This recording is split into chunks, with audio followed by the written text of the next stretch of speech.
listening to The Link with Chris and Sabrina on Breeze 93.9.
You're listening to Breeze 93.9 FM.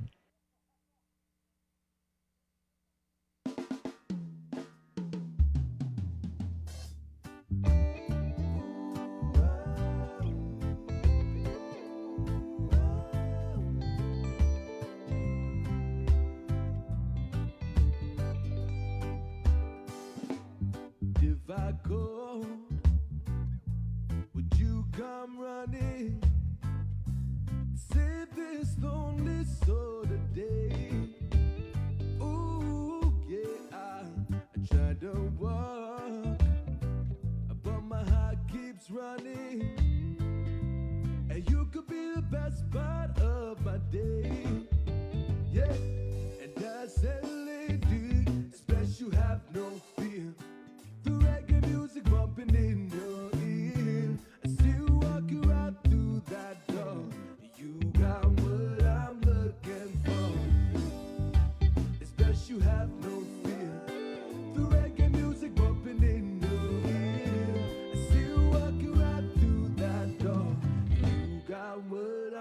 looking for.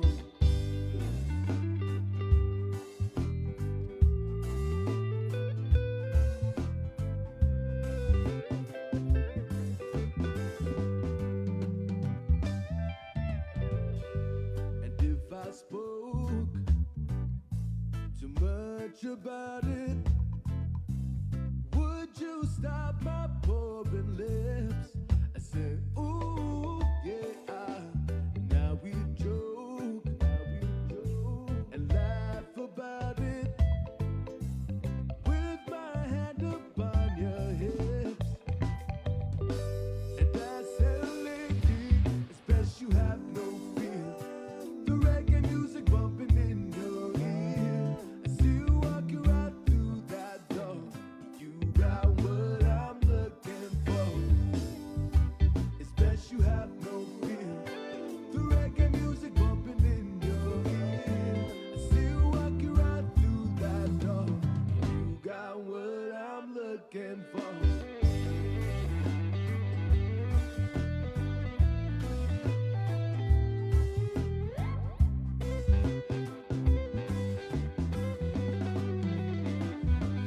Woman, I say to come right here and dance upon the side with the mighty, mellow, massive, and the vibes we provide. I've been looking and looking all over and around this town. Never ever did I see, no, I never found a lady impressed with all I want and more. You never cease to impress. You got what I'm looking for, and I'll be bumming the sound and playing and laying it down all night. If you're chilling, I'm chilling it right here by your side. Sugar. Ooh, yeah. I said, ooh, yeah. But I said, ooh, yeah. Yes. And I said, lady, it's best you have no fear. Mighty mellow, massive bumping in your ear. I see you walking right through that door. You got what I'm looking for. It's best you have no fear. The reggae music bumping in your ear. I see you walking right through that door. You got what I'm looking for. You got what I'm looking for. You got what I'm looking for. We said you got what I'm looking for. You got what I'm looking for. Cosigna uli di sombranza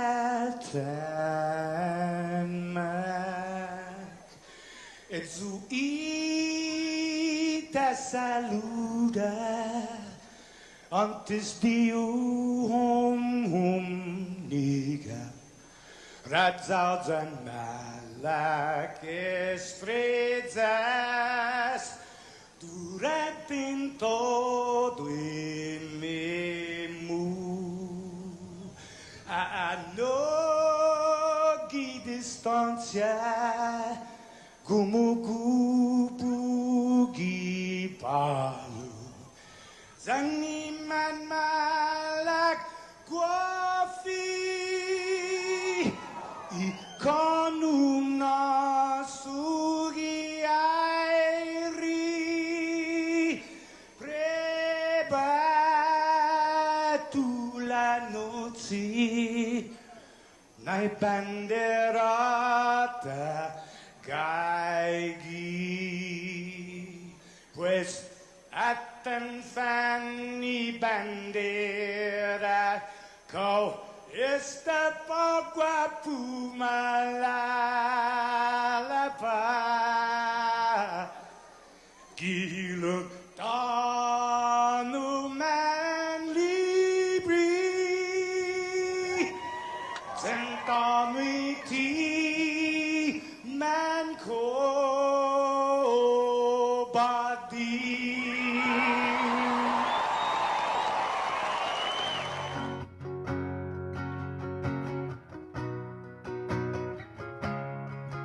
Fanogi chamoru Puritanota Kantai matuno Nyagi toru iluga Para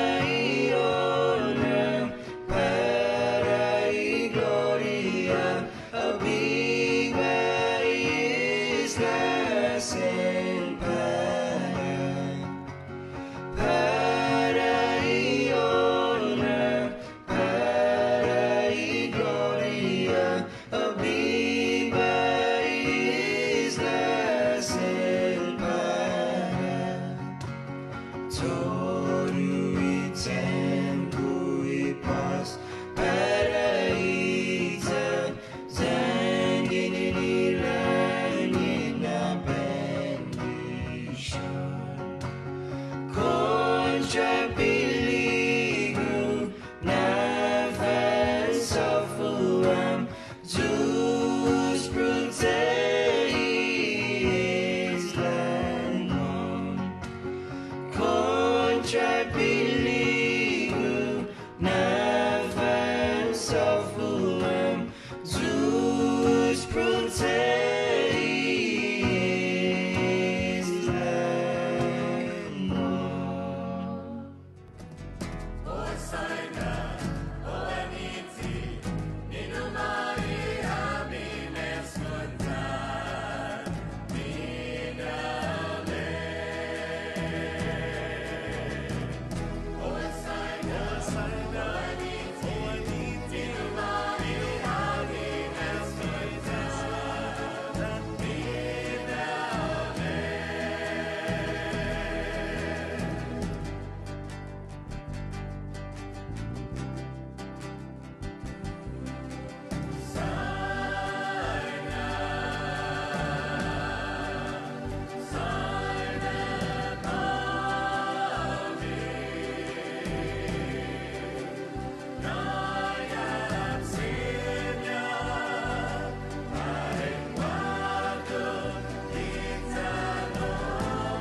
This one never gets old. First issue and the original Chamorro Pride.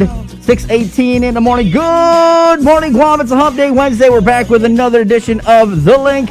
Remember, this show is probably brought to you guys by Calvo Enterprises and I-Teen-E. We're back with another one, a jam-packed show. Of course, with your host, Sabrina Salas Matanani. In the Zoom room, we have Andy Wheeler. Also here in studio, we got Jason Salas, Joe Sir, myself, Victorious, for another edition of The Link. Good morning, guys.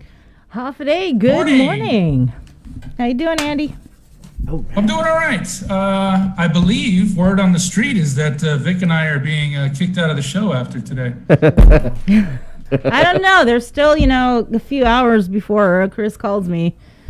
And hopefully he doesn't. So we're waiting? We're waiting on him? Yeah, that sounds about right. He did stop by yesterday and said hello. Oh, so he's getting ready. Okay. Yeah. And I know a lot of people, they love Chris in the morning, so they're anxious for him to get back. But, of course, he did need a vacation, a little time off. I think everybody could use that. So, Vic and I just here keeping the seat warm. And y'all are doing such a great job. Thank you. Did you guys. just say y'all? Yeah, y'all. She just said y'all. Okay, something that Sabrina does a lot that people might not pick up on, but, spending as much time with her over the last, 2+ decades and everything, she says y'all quite a lot, and then she snorks. Snorts. Like when she laughs, it's she does that quite a bit. Like if you crack a good joke or like you make some weird reference, like I have a tendency to do, she snorks. Thanks, Jace. Appreciate that. Good one. Anything else you'd like to share? Actually, Any yes. other dirty laundry we want to air out here? We got some dirty laundry to air out today. No, we're not going there. But you know what? Well, I would like to share some of the wonderful shout-outs that we're getting today from our Link fam already right off the top of the show. Love today, and I love this. 2 coconut tree emoji with the Guam flag in the middle from DeMarie Salas Flores. Buenas from Napa, California. That's wine country. They got good grapes over there. That's great. Rosemary Laguana, she says, good morning, team. Rudolfo Jr., good morning, Hafaday. I got one from Harvey Egna who's saying, good morning from quarantine. Harvey's been with us since, way back. So, Harvey, are you coming or going? And let us know where you are in quarantine. Hey, thanks for letting us hang out with you and keep you company. Juvie Marie, I know Juvie. I believe I went to school with Juvie. Half a day from Chi-Town, the Windy City, which I can only assume is really, really, really cold right now. Okay. And Andy, the Bears are in the playoffs, right? Yeah, they did it. They barely made it. They started the season good, and then they stumbled quite a bit, but they limped across the line. And that's right. The Bears, the first team to actually make the playoffs with a 6-game losing streak. We should all be so unfortunate. So who's likely to go to the Super Bowl? I mean, right now. I know Packers it's the playoffs. are looking good. Chiefs are looking good. The Bills are looking good. In the NFC, the Saints, Seahawks, they're coming alive. They've ended the season on a pretty good streak. So, with this season, you never know. It's up in the air. Now, you know what would be Packers interesting? are the number 1 seed. If Tampa Bay makes it, right? If the Buccaneers actually make the big dance. So, Tampa Bay would play with Tom Brady in his first year, which would be ring number 7. And the Super Bowl is, of course, this year being played in Tampa Bay. And it's going to be carried over on CBS, I believe. But the NFC, you got Green Bay up there. New Orleans is playing well. Seattle is always a problem in the playoffs. So it's not a cakewalk for anybody to get there, obviously. Blah, blah, blah, blah, AFC blah, side is blah, a blah, little blah, bit blah, more blah, money. blah, blah, blah. So who's the halftime performer? Oh, yeah, okay, yeah. Bree is always about the halftime show, and that's basically like Andy and I are sitting down there, and whether we're actually doing this for work or not, Andy and I are always like shoulder to shoulder analyzing all the plays, doing our own recap, arguing, doing analysis. Bree's like, "Where's Shakira?" and for Andy and I, it's like, all right, we got the next 30 minutes. That's like extended pee break, right? But okay, I have never really cared about the halftime show. Okay, there's my question of the morning, right? Here's Jason's completely tangential question, and I'm wondering for all of you in the chat room. And by the way, we are getting Shout out from Hanofri Chargalov saying, "Good morning, my beautiful people from San Diego." Thank you so much. Wait, you didn't answer. Who's doing the halftime? The Weekend. Okay, yeah, Oh, no. The Weekend. All right. Yeah. What was your best what is your the best song? Super Bowl halftime Song show, he everybody? sings? I can't feel my face when I'm Yeah, listening. that's the one. Yeah. The Weekend was better. No, for me it was the year. It was 2009 when the Saints defeated the when the Colts beat the Chicago Bears. They played in Miami, and the late Prince, right? Prince played Purple Rain, and then it started raining. That was unbelievable. That was amazing. You can say, Janet Jackson and Justin Timberlake, with the wardrobe malfunction, or Madonna, came out. And Metallica has still never played the Super Bowl halftime show. Hello, Commissioner Goodell, Metallica, please.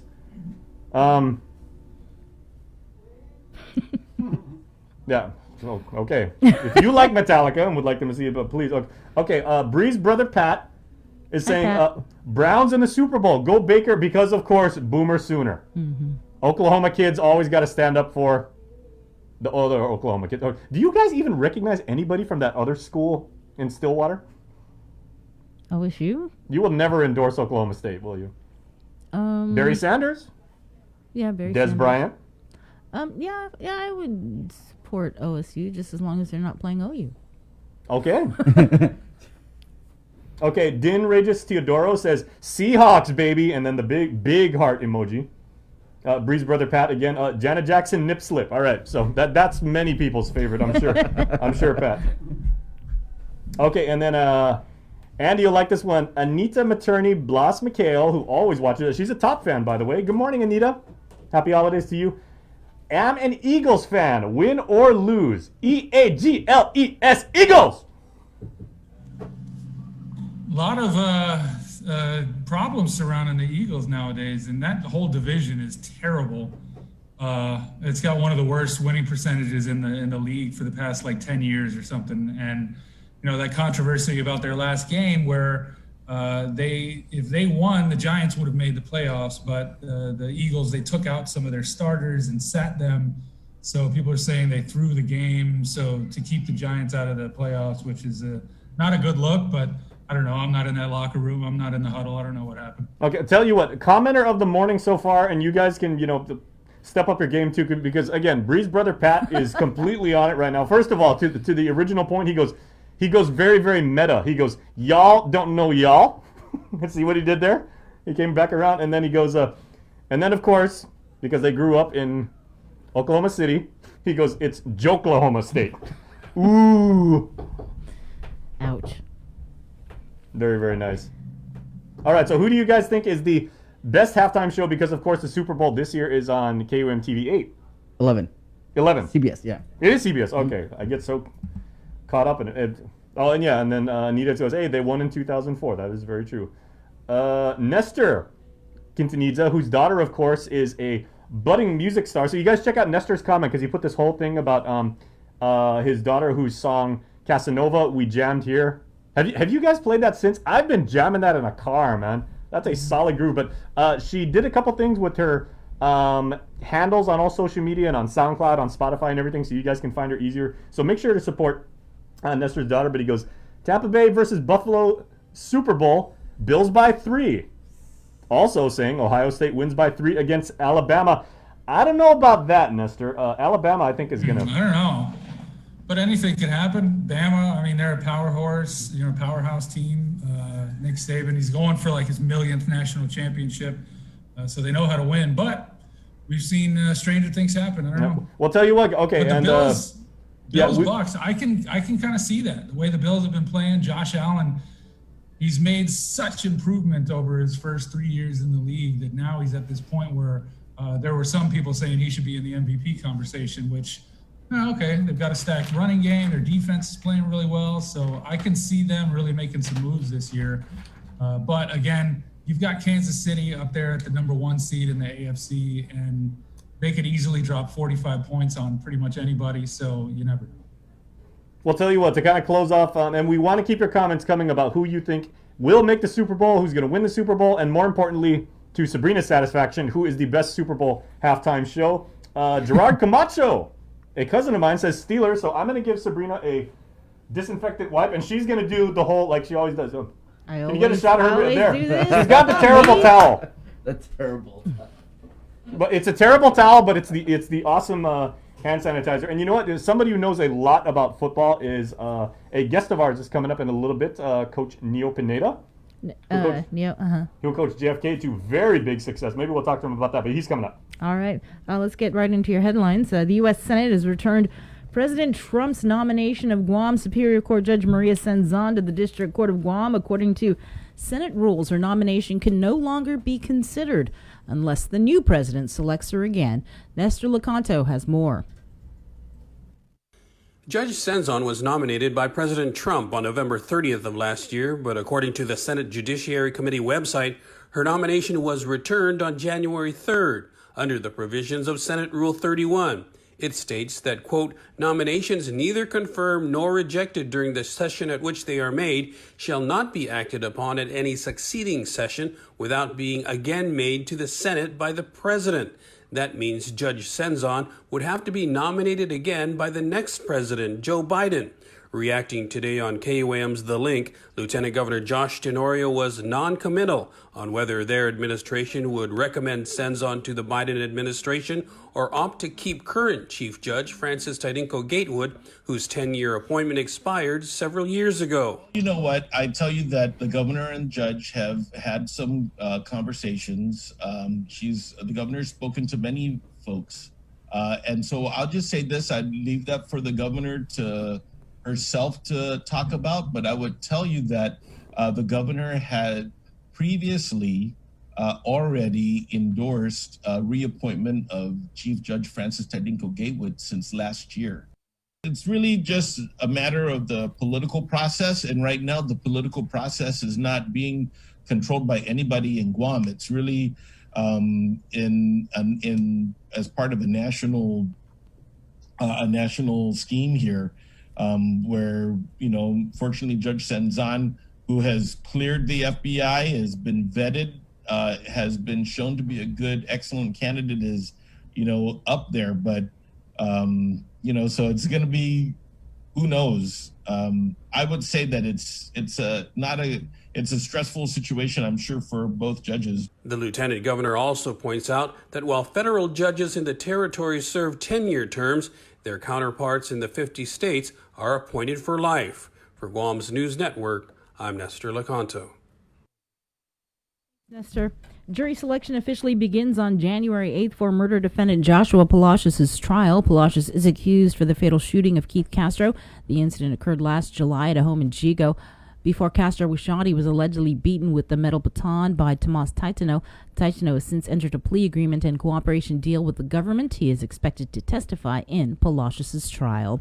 Cynthia Leon Guerrero Paulino was sentenced to 70 months or nearly 6 years in federal prison for selling and using ice. In November 2018, the Mandania Drug Task Force, working with DEA agents, executed a search and seizure warrant at Paulino's home in Agana Heights. According to court documents, Paulino was home when the feds raided her house. She allegedly told investigators she wanted to cooperate and took responsibility for all the drugs found inside the residence.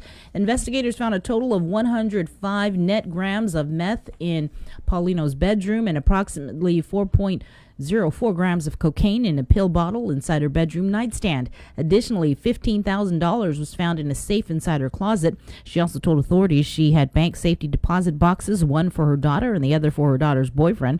The boxes were searched and contained a syringe with suspected meth residue, a Cartier wristwatch, 2 vehicle titles, and over $500,000 cash. Paulino told investigators she started selling meth in late 2017 and used her drug proceeds to pay for her rent, bills, and vehicle expenses.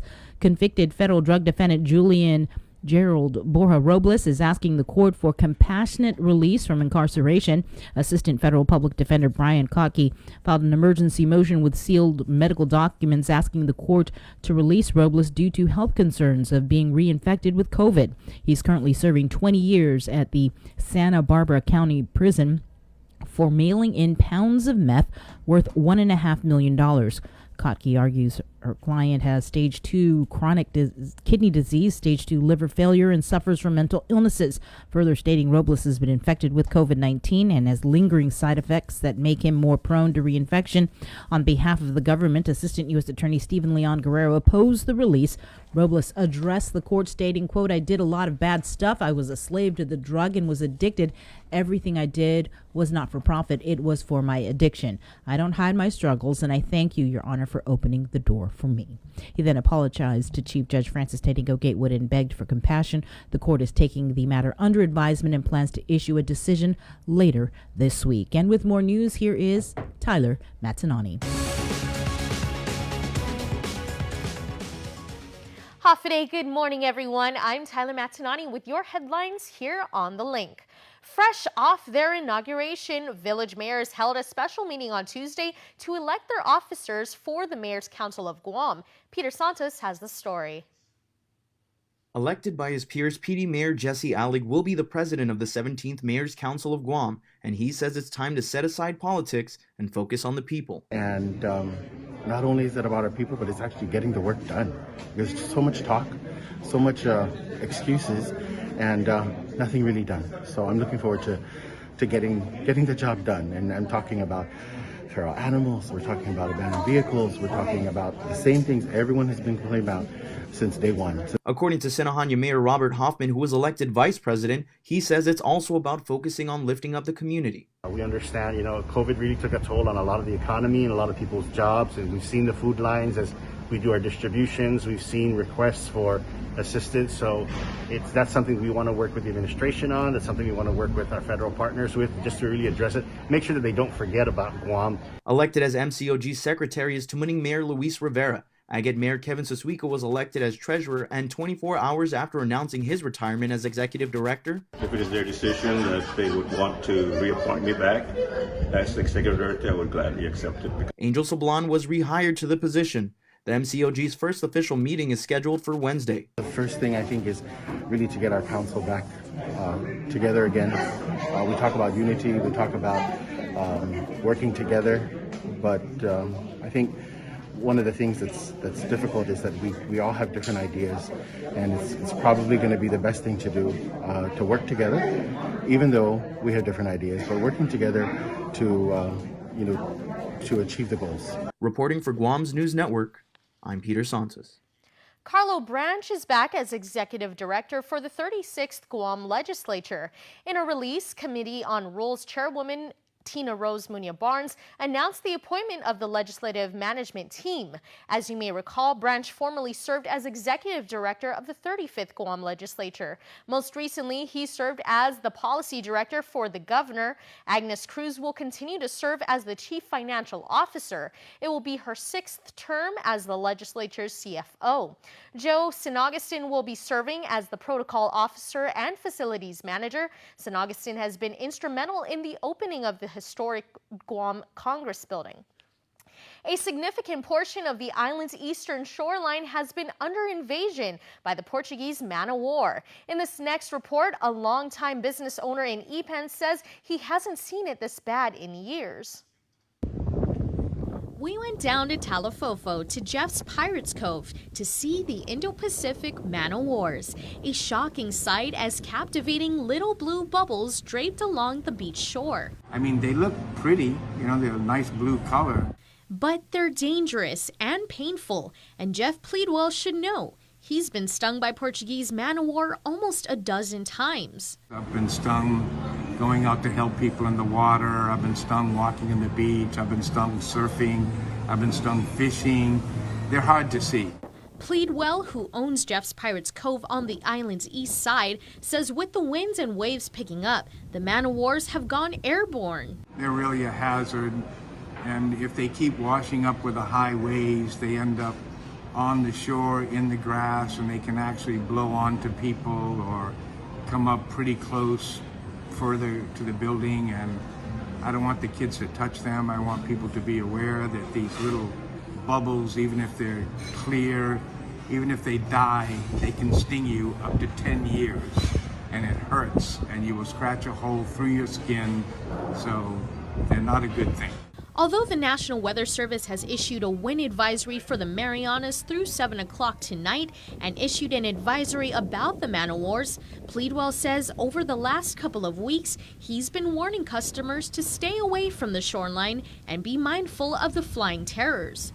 They fly in here across the top of the ocean, floating, and always, every year they come, but this year is exceptionally bad. In fact, the issue is so bad, warning signs can be seen advising all that pass through to not engage in water activities. If you see them, just stay away from them, keep your children away from them, and be aware they can hurt real bad if they sting you. Some people have to go to the hospital. Some people, they're turned blue. One guy we rescued, he had passed out from having them in his face, a kiteboarder. So they're dangerous, really dangerous. Reporting. That's the news for now. We'll see you all at 6 tonight on Primetime.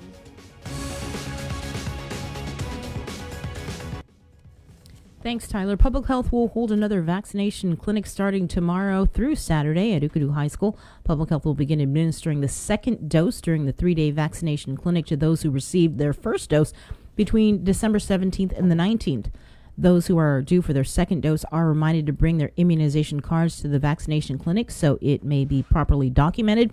Public Health is also giving the first dose of the vaccine for those who fall under Phase 1C or individuals 60 years and older. According to the schedule, those who are receiving their second dose should go to the clinic between 9 a.m. to 12 p.m., while those receiving their first dose under Category 1C, again, that is 60 years and older, can get their vaccination between 12 to 3 o'clock in the afternoon.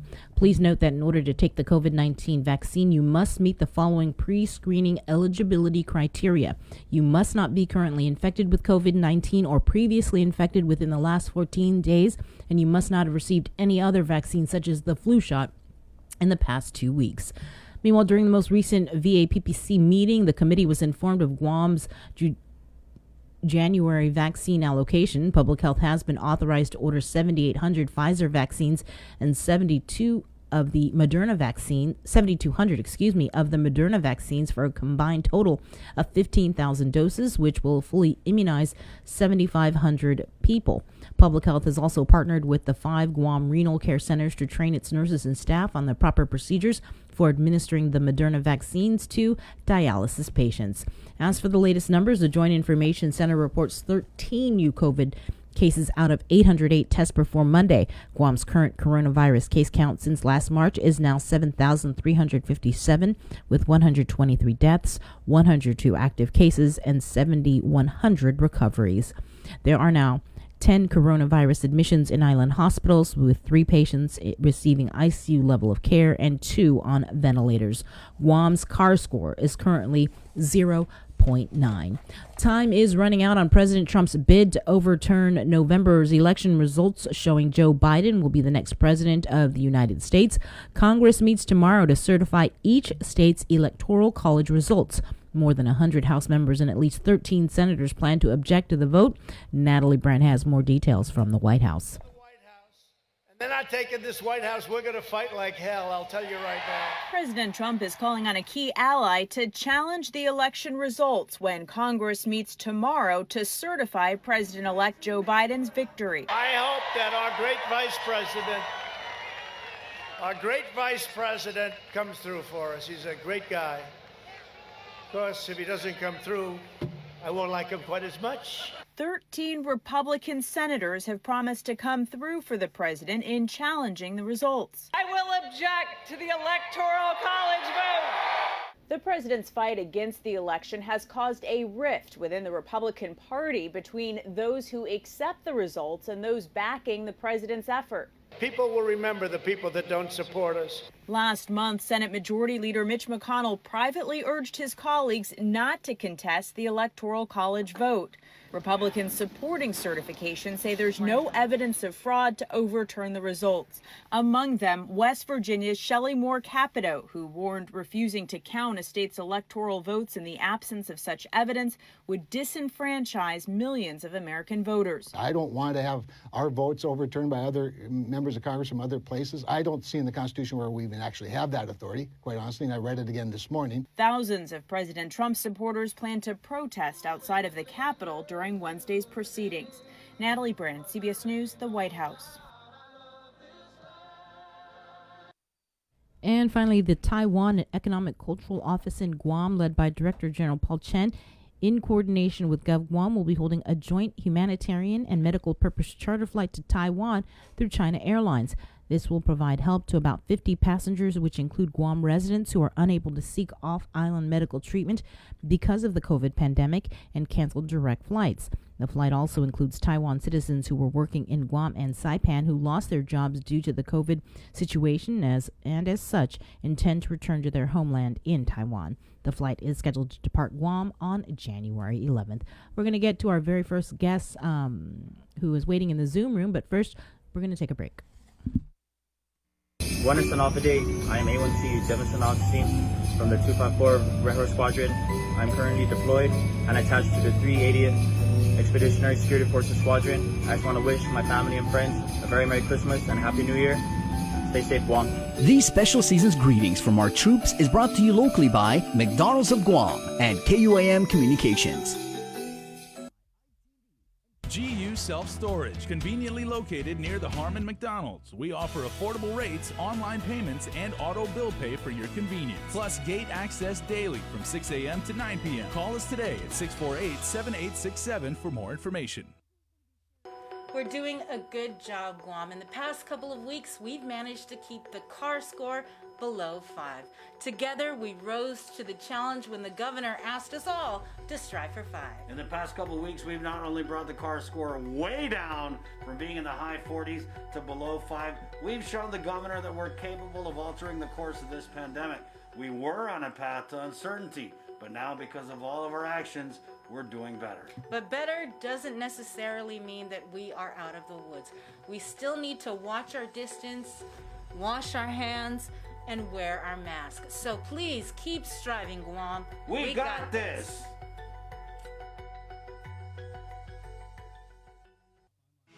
The relationship between Guam and Manila, Philippines is undeniable as we share similar cultural traditions, history, and heritage, with generations of Filipinos calling Guam home. KUAM presents a monthly look at the capital city featuring in-depth and engaging interviews on everything from medical tourism to new business and government leaders. Veteran newscaster Nestor Lecanto delivers Beyond Our Borders. This special program is brought to you by the Bank of Guam and KFC. It takes all of us to protect Guam. Join the Guam Visitors Bureau in our social media campaign series aimed to protect our island and each other in this COVID-19 era. Participate in the Protect Guam movement by wearing your mask, showcasing Guam's heroes, staying active, and downloading the Guam COVID Alert app. Post and share your content with us, use the hashtag ProtectGuam, and you could win $100. It's that simple. Check out visitguam.com for details. Let's reclaim our lives, our economy, and our tourism industry. You're watching The Link with Chris and Sabrina on TV 11, but don't leave yet because we're coming up next on CBS This Morning. We're back with your host, Sabrina Salas, Matt Tanani, Andy Wheeler, with our guest in the Zoom room. Good morning, guys. All right, guys, and welcome to The Link again, your Hump Day edition. We are halfway through the week, which means we got a lot of interesting guests, and we are leading off our morning show by bringing in a good friend of ours and someone who we have unfortunately not caught up with, but we are making up for lost time. Neo Pineda, of course, doing great work in the private school system, and that's why I know Sabrina was inviting him on here because, of course, as Guam's educational community is making all sorts of preparations for a return to face-to-face learning, at least in part, we thought we'd bring our buddy Neo in there, but Neo, and that's funny, I've never actually addressed you by your first name because I've known you ever since, way back at the days of FB Leon Guerrero, so I've always called you Coach, Mr. Pineda, and everything. Before we get into the matters of education, your picks for the Super Bowl, because you've always been one of the biggest football fans I know. Man, right now, I'd like for, first of all, good morning, everybody. Good morning, Jason, Andy, Sabrina. Nice to have, thank you for having me on. But your question is, right now I have a kind of a spot for Aaron Rodgers to at least win one more. Right on. So I'm gonna try. I'm gonna go with Green Bay to make the Super Bowl and hopefully win it. Very good. Smart choice too. Probably the hands-on favorite to win the MVP. I know Andy still kind of got separation anxiety from Tom Brady this year, but you know. Oh, you're with New England, Andy. Yeah. You know, it's kind of a rebuilding year. They've got some things to work on, but who's your team, Neil? Well, you know, my brother and I, we've grew up ever since with the Dallas Cowboys, and we watched. In fact, we the past couple of years we would go to Dallas and watch a couple of games. So wow. Yeah, and like you, it hurts every time, you know, we get you know, out of contention, and then of course Dak got hurt, and so. But you know, we're diehard Cowboys fans. Obviously, they're out of the playoff contention. So right now. For me personally, I'm rooting for Aaron Rodgers and the Green Bay Packers. Very nice. Well, Sabrina is actually ride or die Cowboys, so you know whether they're 16-0 or you know 2-14 and everything like that. She's always about the Cowboys. Yeah. Hopefully they'll get back there. We'll see. Well, you know, of course, they've got everything they need, really. You know, they've got the quarterback, the running back. They've got some, you know, playmakers on the outside. They've got a great coach. It's just a matter of putting all that together and. You know, Coach, you know about that. You can have all the talent in the world, but if you're not putting it out there on the field, it doesn't really equate to wins. Absolutely. And with you, Andy, it must kind of hurt that Tom Brady is having all that success with Tampa. He's doing a phenomenal job at his age, man. You know, I still think he's the best quarterback the league has ever seen. And it wasn't a system thing that he's successful. There's a reason, because he puts the work in, he studies. He's not fast. He's not, you know, big, strong. He doesn't have that cannon of an arm, but he's got the mental aspect, and it shows that, hey, put him in a new team. Yeah, the first few weeks were a little rough, but they figured it out. So, you know, hey, he's going to go on and do Tom Brady things, but I'm more worried about what the Patriots are going to do next season. Right. I agree. Well, you know, this does make gentlemen for the perfect segue, because of course, you know, Coach, you've been doing fantastic work with the private school system, and certainly athletics are just one component of what I'm sure are, you know, a non-stop barrage of questions that, you know, parents, even the students themselves and stakeholders have and everything. So what has been the tempo as you prepare to, again, you know, return to in-classroom learning for at least a certain portion of your student body? Yeah, we were fortunate that before the lockdown, we had about a week where we kind of tested our hybrid learning educational system. So we really liked it, and we needed to tweak some things here and there. So if and when the governor decides to open the school, give the permission for us to open school, we'll probably stay with that hybrid learning where the students will come in every other day, and one cohort will come in on certain days, another cohort comes in another day, and then every other Friday they'll be coming in. So and then we sent out a survey, and man, about 65% of our parents want their kids to go back to school. Wow. And you know what? I just met with a parent yesterday, and you know, we are all social beings, and it was heartbreaking to hear what his daughter was going through. But I think a lot of it has to do with just staying at home and not being able to hang out with their friends and just having that social aspect. So even though our online distance learning has been pretty successful and we really like the model, there's no substitute for us getting together. And I think that's with us, all of us, whether we're young or old, we just need that social aspect. We need that human factor where we need to see each other face to face. So we're hoping that we don't get a spike, we don't get a surge. We're praying for that, and then we're hoping that the governor will in fact open the schools up, and then we can get into some sort of normalcy for the second half of the school year. Right, Neo, the governor, I think it was last week, she had signed, the week before, she had signed the executive order allowing for the return of face-to-face instruction starting January 18th, which I believe is a holiday. Martin Luther King Day. Yeah. Right, and so are you guys looking at possibly restarting face-to-face around that time? Yes, in fact, we're ready. If and when she approves of that, I know. I did see that executive order, and when she gives the final approval, saying, "Hey, let's go," we're ready to open. And we've already sent a memo out to all our parents for those that want to, have the option to come in face to face. We're ready to go. We're excited to go. I think our teachers are also excited to go. It's been very, very tough for our teachers to, and they're doing a phenomenal job. It's very, very tough for them to teach without that face to face. And Zoom can only, you can only Zoom for so long, for these kids, especially at the elementary level. So, our kids are excited, and I know our teachers are excited. My daughter who's in her senior year is excited. Man, Dad, when are we going to open school? When are we going to open school? So, we will open definitely as soon as we get the final approval for us to go. So you guys are ready to go. Can you tell us then what students will expect when they return? Yeah, I think there'll be, like I said, we had over a week to test our system, to test our protocols and our standards, and so it was quite successful. Again, there's certain things that I think we needed to tweak. We only had like a week, but at least we did have that. And so they're gonna expect the same thing: temperature taking. Again, half of the school will be coming on certain days. The other half will be coming on certain days.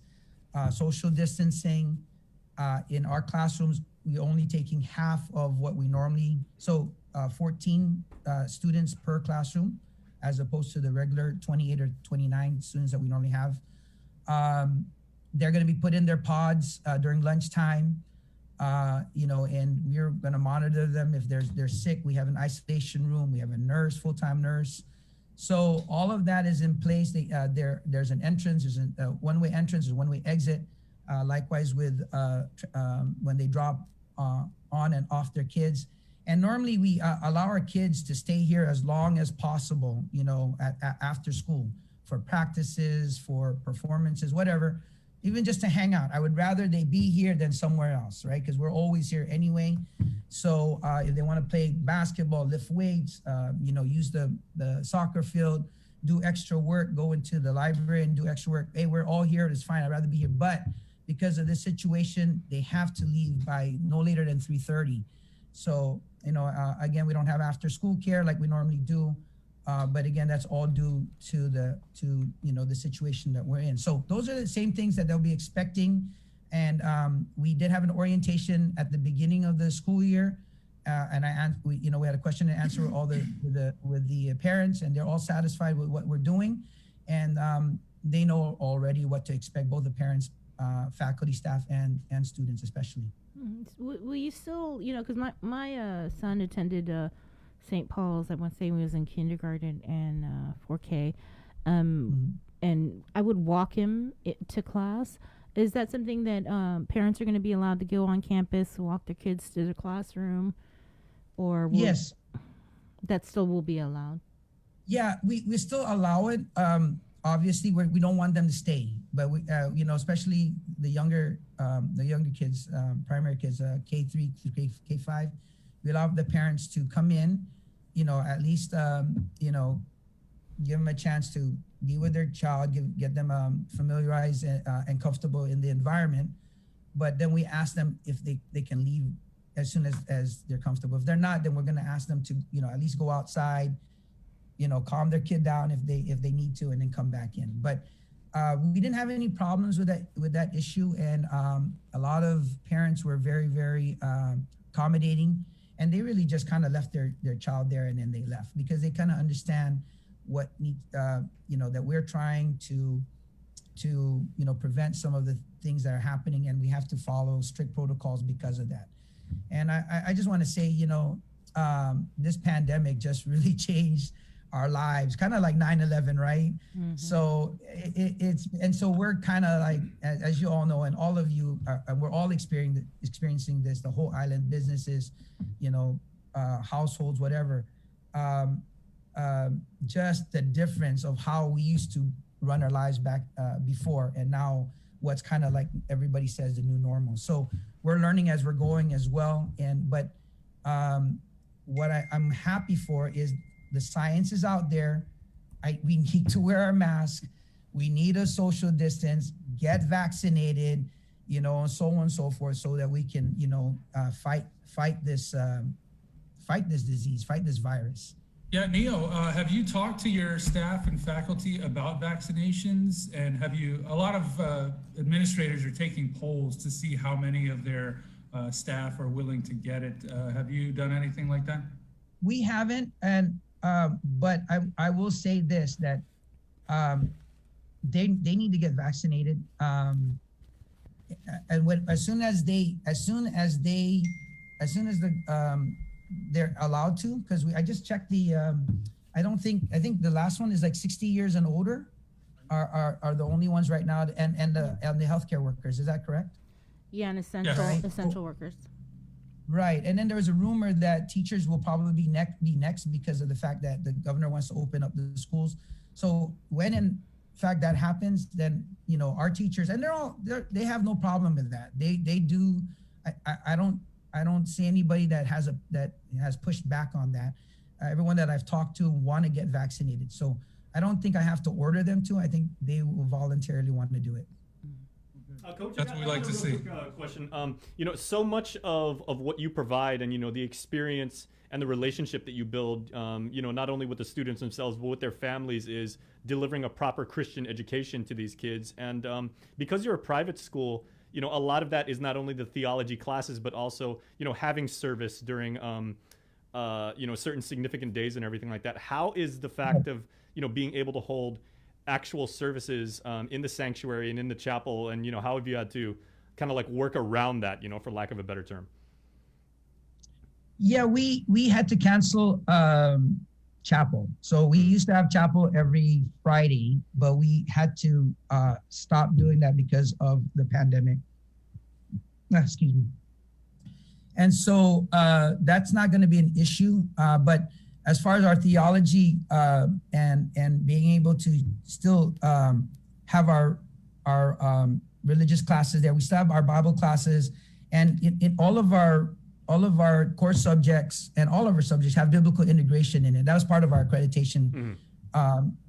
That's mandated by our ACSI accreditation. So I don't know if you know, but we are dual accredited with WASC and ACSI. So, but part of ACSI is you have to have biblical integration in all of your classes, not just Bible class. So that's all in there. That hasn't affected our mission at all because of that. But unfortunately, we did have to cancel chapel until we get back to normal.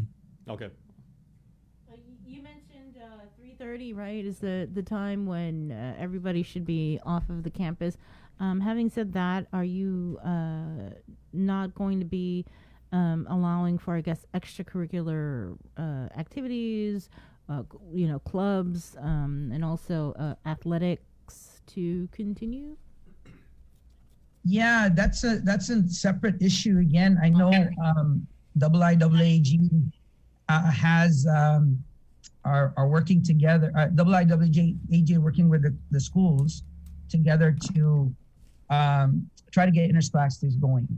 For me, my academics for me come first, and I understand the athletics part, but they got to IIAAG has to guarantee so many things for me to get athletics going, and that's going to be a tough issue. I don't know how that's going to work out. I as a coach want athletics to begin. I want interscholastic sports to begin. However, safety comes first. And I read an article from Angel Callagay. I don't know if you guys saw that on the Post and Guam PDN, and he brought up a lot of great questions. He posed a lot of great questions before athletics should start. And I think until we can answer that, I think we need to just, pause and see if we can take care of all that before we can restart athletics. So all the clubs, unfortunately, Sabrina, that's kind of put on hold. And right now it's just academics. We're trying to get our kids to master the content standards that they need to get to the next level. And that's our mission. That's what we want to do this year. And that's something that I've stressed to all the teachers. We've got to get them mastery to get to the next level. We don't want to just have, we don't want them coming out here without any knowledge this year. And that's, and I'm glad that even when we shut down early of second semester, we were still able to provide the content standards and the knowledge that the kids needed to get to the next level. So that's what we're doing right now. So I think as much as we want to give all those other services to our kids, right now the concern and the focus needs to be on their academics. All right. Neo, you mentioned 65% of your parents are ready to get the kids back to school. But that other 35% that just aren't comfortable, maybe there's someone at home, a grandmother, grandfather, that they don't want the kids bringing this back. Are you looking at maybe keeping some of these online resources that you have just so people have that option and supplementing the in-person teaching? Yeah, Andy, absolutely. So at the beginning of the year, we actually gave that option. We gave them the online distance learning and the hybrid learning. We understand, that parents still concerned about, contracting this virus. So we were able to give that option. So we will continue that option. And like I said, we kind of started that model in January of last year. And so I'm glad that this year we were able to tweak it and actually made it a lot better. We spent money on getting Zoom. And so that, Zoom is great. We had Google Meets, but it didn't have the same capability as Zoom. So we still have that option, Andy, for the parents and students that still want to do the online learning. And then at the same time do the hybrid. So we're going to continue that and give them that option.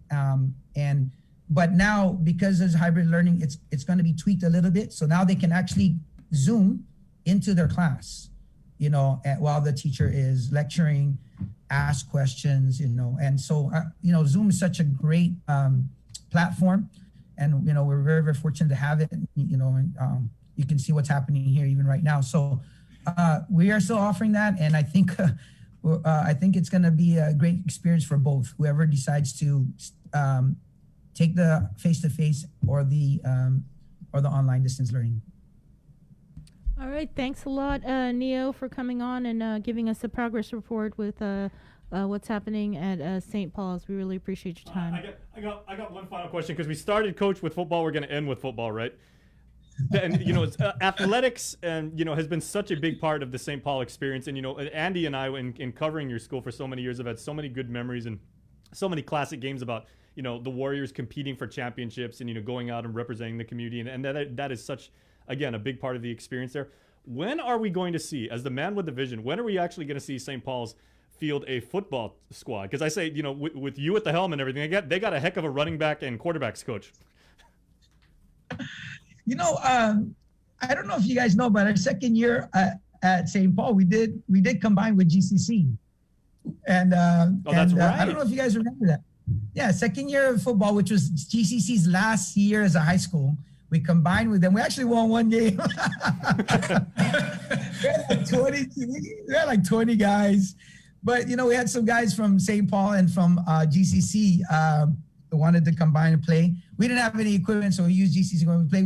We beat Guam High at that time, but we lost to everybody else. It was so funny. But you know what? There's plans. Honestly, there is plans. And so we'll see. But I do have some plans to start St. Paul football team, and hopefully maybe if we can start it, maybe we can grab all the other private schools to join with us and just call it Team United or something. But that would be a great that would be so great, and then be able to compete and have all the other private schools that have an opportunity to be part of the the football league. So yeah. you, So Jason just lets you know we're ready to. Yeah, there are plans. When it'll start, I don't know. You did win the one game, so you modeled the team after your Cowboys, so that's cool. Ooh. Oh my God, that hurt, Andy. That hurt. Yes. Sorry. Yes. I saw an opening. I had to go for it. That's Andy Wheeler, ladies and gentlemen, the master of the parting shot. I'll be signing off now. Okay. Anyway, thank you, Sabrina, Andy, and Jason for having me on. Stay safe, okay, and I'll be looking forward to hearing you guys, in the mornings as well. All right. God bless. Thanks, Coach. Take care. It was good talking to you, Coach. Okay, we're gonna thank you. We're gonna get to our next guest we have in the Zoom room, the PD Mayor, Jesse Allig, who is the new president of the Mayor's Council of Guam, and we also have Sinahanya Mayor Robert Hoffman, who is the vice president of the Mayor's Council of Guam. Good morning, gentlemen. Good morning. Congratulations. Thank you. It is an honor. When is the last time the PD Mayor was ever president of the Mayor's Council? This is the first. Wow. Proud to be the first. Congratulations. And do you remember, Sabrina, Mayor's, once again, congratulations, Mayor Hoffman. Congratulations on your continued success. Your LinkedIn profile is just like, a gajillion miles long with all of your, accomplishments and, board memberships. But Bree, I remember when you and I went out to the Mayor's Council meeting when it was held up at the Dededo Mayor's office, and the mayors were there, and we actually pitched the idea of Yes. working with them for the virtual Liberation Parade. And just seeing the way they were interacting with each other, I was like, I bet you, give it maybe like within 6 years, Mayor Allig will probably be the president of the Mayor's Council. So I just like to say I was the first one who called that. Congratulations, Mayor Allig. Didn't even have to wait. What did you win? Exactly. You got to share. Yeah, I got a cup of coffee from Sabrina made cupcakes. Okay. We'll be happy to share with you, certainly. Okay. So you got new leadership over there at the MCOG. You guys also kept Angel Sablan. When I saw the inauguration, I was like, he's retiring? And then not even 24 hours later, he was rehired. I thought that was interesting. Did you guys, why did he announce this retirement? Well, his term was up. I see. Yeah, we went into executive session to discuss that, and the majority decided to move forward with voting on his appointment, and so that's how that happened. Mm-hmm. So there was no need to do a job search because the body decided that. Just to keep him, yeah. And he said, this is my family, and he'd been there, gosh, for a long time anyway. So no need for transition. So let's talk about the priorities now with the 17th Mayor's Council of Guam. Now that we have some new leaders in charge. Well, I think for me, a personal goal really is, and like I mentioned to the rest of the mayors, is just kind of a fresh start, a fresh view. We've done things the same way with most of the mayors for many years now, and I. Just like in PD, I tried something a little different. It worked. So hopefully we could try something a little different with the council so that, we can work together a lot better. And our messaging is more clear to all the mayors, to the administration, and to the legislature. So I'm very hopeful for that. Mm-hmm. So what are some of these fresh ideas, I think you said fresh ways yesterday in right. So there's a lot of especially with our administrative office, there's many of them have been there for a while, and most of the mayors have also been in office for a while, and their staff as well. And a lot of times we wait for things to come our way in order for us to execute our projects, and there's just a lot of bureaucracy, I think, that's tied up at our admin office and throughout the other agencies. So hoping to look at making that a better process for all the mayors, because I know that's always been a big problem for them. And that's definitely number one. I'm sure Mayor Hoffman can talk about all the other issues, the multitude of issues that we have. But when it comes to our admin office and our district offices working better together to get the job done, like I've been saying, I think that's definitely top on my list because it affects the bottom line, which is the people. It affects our service to the people. So either the mayor spends out of pocket or waits. So are we looking at fresh faces then over at the admin? No, not fresh faces. Okay. Not fresh faces at all. Our admin office is definitely classified, and our district offices are unclassified. So the unclassified workers, of course, can be let go at any time. But not looking at fresh faces. But there just needs to always be a rejuvenation. Every once in a while, and a commitment to serve. And so everyone that works with us should also have that.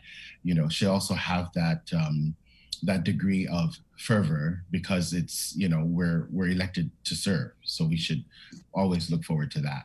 Mm-hmm. And one thing I think both of you had mentioned when you guys were interviewed was it's about moving forward, setting politics aside and working for the people. And so I think Mr. Hoffman, you kind of touched on that as well. Yes, and I've actually known a lot of the mayors outside of being a mayor, and I've actually personally known Mayor Alec for quite a long time too. So we come from the same generation. So a lot of things that he wants to implement, I'm all on board for. It's modernization. It's using technology to its finest in this, because a lot of the processes that happen either at GSA or at BBMR or at the agency level too is what causes a lot of these delays. And I never understood why when some contracts are the exact same written contract still gets reviewed the same way. The only thing that changes are the dates and the amount for a certain thing based on whatever, and it still goes under weeks and weeks and weeks of the same scrutiny. I'm like, just hold it up against the light. You're gonna see the words match, and it's just the amount and the date changed. And so I fully agree with him about with the changes in that the processes that need to happen. We're always sharing the best practices. That's one thing I really enjoy about the Mayor's Council families, that we share best practices and we support each other. And we always say what's good for one village is always going to be good for another. And people often criticize that, there are too many mayors or there's too much government. But at this level, this is actually where the work gets done. They don't realize the work we do because they're either out of their job in the daytime and they come home and everything's kind of taken care of. So I really appreciate my colleagues in the push. I wish there were things that we didn't have to do, but for as long as I've been in office, there's things that we end up picking up shortfalls for a lot of the agencies. And so hopefully getting more manpower at the council level, then also at the agency level, where we can have active dog catchers and animal control to bring that, because that's one of the things that we're constantly bombarded with are those calls, and then the EPA collections. I mean, I'd love to see that we close those loops, and there's processes and ways and companies out there that can just take these things so that there's monetary value, so that we no longer have to go and map and go door to door collecting these things, and people can just say, oh, you need your washer picked up, just call this number. And so in some areas the private sector can really make up for that, and the government can easily work that out versus bombarding the mayor's office with some of the things there. But it's a joy to work with Mayor Alec, and I look forward to it. And like I said, we've known each other for quite some time, so we're from the same generation, so we appreciate each other. Mm-hmm. You talked about these delays and all kinds of issues. The governor, though, she said in her speech during y'all's inauguration that I will pledge that our administration will work very closely with you. We will be right there with you. We will provide you with the resources and services you need to provide for our people. Have you guys worked on your list and sent it over to Adelup yet? We have not worked on a list. I was just elected yesterday. We have our regular. You didn't do it last night? You're supposed to do it last night. You're not supposed to sleep anymore. There needed to be a little break somewhere between Christmas, New Year, the inauguration, and the election. There needed to be a break, a little somewhere there. But that's definitely on the list. Working closely also with the legislature is very important because, like Mayor Hoffman said, and like I also mentioned to my colleagues, our colleagues, is that the statute enumerates our duties and responsibilities, and there's a whole bunch of other duties and responsibilities that are assumed of us, and so we take care of it. Like you mentioned, we pick up dead dogs. If you look at the statute, we're not supposed to pick up the dead dog, and there's just everything else. I think most everyone sees that we do things or expect us to do things that's really not within our duties and responsibilities enumerated in GCA, and we never complain about it. We just get it done. And so that's definitely something that I want to work on, and I'm hoping we can together, get that straightened out so that we can receive the help that we need and the authority that we need to execute our jobs. Mm-hmm. And I think this pandemic has really shown, the hard work that you guys have been doing, including your staff. Truly stepping up. Everybody says that, when there's an emergency, who do you call first? You call the mayors. So just thank you just for everything you guys have done and continue to do. But I did want to ask about the vaccination of mayors. When we had spoke to Melissa Savaras months ago about vaccinations and where you guys stood in the line, she said that, you guys were in line, just maybe not in the right line. And so have you guys gotten any feedback whatsoever in terms of mayors or your staff getting vaccinated, considering the fact that you guys do, the food distribution, you guys are constantly interacting with your constituents? So I know the governor and public health do have us on their list of, staff or employees that need to get tested, but I'm not sure what phase we're in. I just attended our first meeting yesterday, and I did not get that information. I don't know, Mayor Hoffman, would you know? I know they consider us essential, but I know that they're following the CDC guidelines, because I believe even the governor and lieutenant governor haven't been vaccinated either. So I think they're going through these incremental guidelines. The concern that we had yesterday is, as public health announced the 60 and above, that there's almost 20,000 60-year-olds on this island, or 60 and above. So that's a massive logistics undertaking. And I was saying this line is going to be to the mall and to Dededo Church, just going into Ukudu. So hopefully we have enough vaccines, and hopefully, so I was asking last night, I said, maybe it's better to get the 60 to 75 that have comorbidities, that have had diabetes and cancer and heart disease, and get them, the vulnerable, first, then kind of go up the chain on the age group. So, but they are the vaccine experts there, but not for our staff has asked us. I know the staff has asked even Mayor Jesse about it. And so we understand, especially for the 75 and above, we were all fine with letting them get it first. And, as we kind of go into the different things, we understand the teachers need to be vaccinated. We understand the frontline workers, the firemen, the policemen, everybody who has high contact jobs. We do as well. But, we also were given some of the PPEs, and we were provided for. And so I particularly, knock on wood, we're doing okay.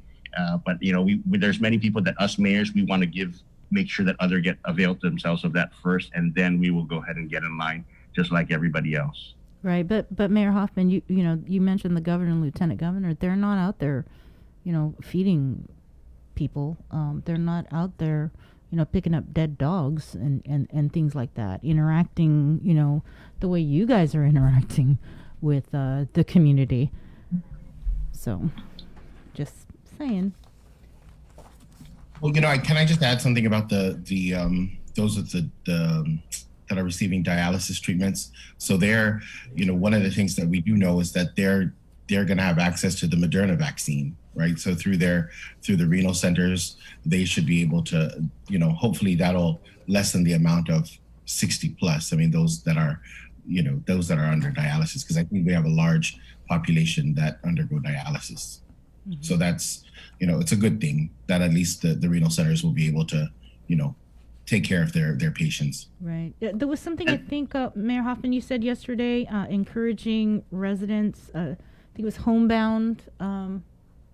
Yeah, so we Homebound were asked to send up the homebound list already. A lot of the mayors have been actively getting those information, putting in the maps, putting in the phone numbers, sending it up to public health. But one of the things that actually we were able to discover or hear about yesterday was a lot of the Manamco that got the vaccine a few days ago or a few weeks ago don't really want to get the second dose if they have to stand in line for hours at a time and wait there and do all that thing. So it's becoming a problem because their next appointments start January 18, 19, 20, 21. And so, you know, everybody that we talked to, they said they had a great experience. It was fine, but they will not go back to the second one if they have to go all the way up there.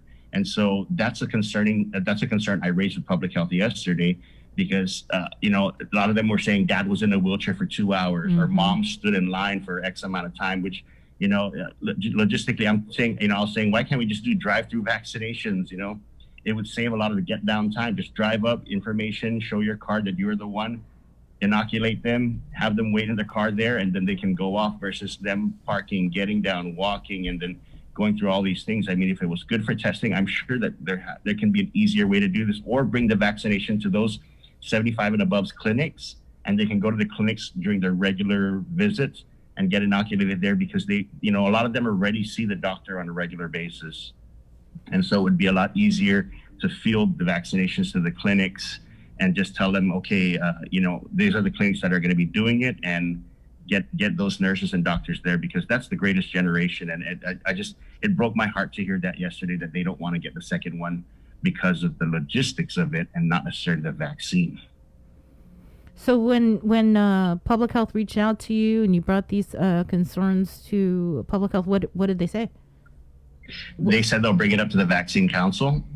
So once I turned in the homebound list, that was the thing. I said, here's the list. And by the way, these are the concerns that my seniors had. So, you know, we were able to track of 135 that we identified for Sinahanya, about 103 actually got the vaccination. So we're pretty happy about that. I have about 20 on our homebound list that have had that. Of the 20, 4 of them are not of the age, but have major comorbidities that they've already been homebound because of massive strokes, of different ailments. So but you know, their families are pleading. So we said, we'll just add them on the list because they have caretakers and they're of that age. But you know, the oldest one I think that we were able to get vaccinated, I think, is 96 years old. So she's just, you know, she's a trooper. And she even said, you know, nothing has killed me yet. So we'll see if Corona can do this. And she had a great outlook on life, but she was like, boy, I have, you know, 2 world wars and, you know, all these other things. And so she's, you know, I believe she was probably around during the 1918 pandemic. So this is kind of her outlook on life. But she, you know, she was one of those that, you know, I can't stand there for this long, and I can't be. And I understand even the people who accompanied the seniors, especially, they have jobs, they're family members, and it's hard to take off work for that, you know, when you unspecified amount of time. You think it's going to be a 15-20 minute process, and suddenly you're there for 2-3 hours saying, oh, you know, and they're going to take care of mom, they're going to take care of dad easily. That's a priority for them. But you know, for them also, it's, you know, it's not something they expected to be at that location. Yeah, they didn't expect it because they even didn't admitted bring it. Food. Yeah, which is kind of interesting considering the fact that the director of public health was the head of, you know, the senior citizens division for years. I mean, how could you not anticipate that? But so yeah. I hope they work the logistics out. I know they called the disaster service workers up to help assist up there. And, you know, the mayors have always been there and willing to assist. It surprised us that they don't want a pre-registration list. So we were like, okay, good luck on this one. Mm-hmm. So for the you said 20 on the homebound list, they were vaccinated? Public health went out there and vaccinated? No, they have not. They asked us for maps and point of contacts. And one of the key information they want to know is if they were under any kind of home health care service, privatized nurse or something that they can actually give the nurse the vaccine, and the nurse would administer it, since they're already there ministering to the person who's homebound. And what we saw is only 2 out of all of them had actual in homebound service in terms of a professional nurse. Other people just paid people on the side to watch them like, you know, an aunt or a sibling or a cousin or something. And so they had somebody watching them, but not necessarily a healthcare professional. So, you know, and we're a small village. I can imagine the larger villages, and we're an aging population, same along with PD, same with Assen. Our residents have been there for generations on time. So we understand that, you know, and like I said, for a small village, just even our 60 to 74-year-old yesterday, when we pulled our listings and did our numbers, we were at 450. I can imagine Tamuning, Jigo, and Dededos. I'm like, if I'm 450, we're going to have 20,000 people up there. And then just for my seniors that are 75 and above, I have 130 still alive. That's war survivors. So that's a, you know, it's going to be a difficult challenge for public health. And I asked, do we have enough vaccines? And no, we don't. So it's gonna be an interesting Thursday, Friday, Saturday. What about in PD, Mayor Alec? We have What's been for the the homebound. Yeah. We probably only have 5. I think we only have 5 homebound. And that's, you know, that list has gone in as well. The others have actually, there was about 60, I believe, that went in for the 75 plus, and even I think we had one that was 87 that actually walked in, and we didn't really have any problems in PD, thank God. But you know, everything went well. The most people though are wanting the Moderna vaccine, and so that's you know, for whatever it's worth, we're hoping that the clinics will offer we're hoping that public health will be giving the private clinics the Moderna vaccine so that they could administer the vaccine and you know, separate that, because you can't mix the Moderna and the Pfizer. So if you've taken the Pfizer, you can't, you know, right? Do you guys have any estimate, I guess, just for the entire island, the Manumcos, how many are homebound over at the Mayor's Council? I don't have any information on that. I'm sure that I'm sure public health will have that by Friday. Oh, so that's the deadline. That's the deadline to turn in the information. Yeah, okay. And so we encourage our people, if your family member's homebound that meets the 60 to 100, you know, 60 to whatever age, please call your mayor's office and get on the homebound list, provide your address, provide the date of birth, provide the point of contact, so we can get those numbers out there, because that's the only way, because I feel for the crew that has to do this. I don't want to see them to double back. You know, if they're going to go on Cruz Street and they're going to hit houses 1, 5, and 6, and then they go out to the next road, and then somebody calls on house number 7 saying, oh, you know, my dad or my mom, and I'm like, oh, logistics wise, that's just going to be a constant loop. So, you know, everybody, you know, and I appreciate what KOM's doing in helping us get the message out. So please, if you are homebound, comorbidity, 60 and above, call your mayor's office. Okay. What's on the agenda? I want to say though, the homebound and public health wanting to know if they receive services from Health Services of the Pacific. That's important to know, and the residents need to know that it's not for licensed nurses or any other. The government will hire a private contractor, and I think the private contractor is a Health Service of the Pacific. So they're just trying to correlate that information. So if you're already a client, you'd be able to receive the homebound vaccination through them. So that's the reason why, because I know that there are questions about any nurse being able to administer the homebound vaccine, and I don't think that's correct. We did have a question here, and I don't know if you guys have heard. Will transportation be provided for our sinus in the next round? Have you guys heard anything about that? Because I know it wasn't provided in the first round. So not that we know of on it. We took some people up there, and then we were able to also have talk to the children or the family members of certain seniors and say, oh, by the way, your aunt's looking for a ride. She doesn't want to drive all the way up there, because she doesn't know the after effects of if she gets inoculated, she's going to be strong enough to drive back. So the family members were more than willing to, oh, how come auntie didn't call me, or uncle didn't call me? And it's just because it's a pride thing, but it's also letting them know that they were more than happy to do it, just to know that they're going to be safe and inoculated. Okay. All right. What's the agenda, before we let you go, what's the agenda for today's meeting? Well, we have our subcommittees that need to get tackled. The funeral escort issue, our user fees. So that's definitely on our agenda. The recycling revolving fund, our purchase orders, we still have not received them, but we're working on it, and that's one of the things we're talking about. So the junk cars are still out there, and everything else that needs to get picked up. So that's part of our agenda today. All right, I think you said it. Get it done, right? Get it done. Thanks, guys. Appreciate it. Thank you too. Congratulations. Have a great day. Good morning. Okay. Adios. Adios. All right, there you have the president of the Mayor's Council of Guam, Jesse Allig from PD, and the vice president of the MCOG, Mayor Robert Hoffman of Sinahanya. Thank you guys for coming on, and good luck this year.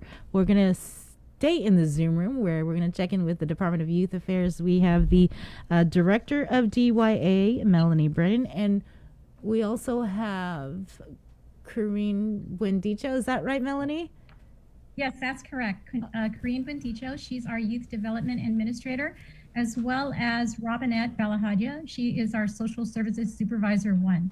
Okay. Thank you, ladies, for joining us on the link. And I was talking to Melanie yesterday. I actually reached out to her because a couple of things. I wanted to get an update on how DYA has been recovering from COVID, because they did have some positive cases last year.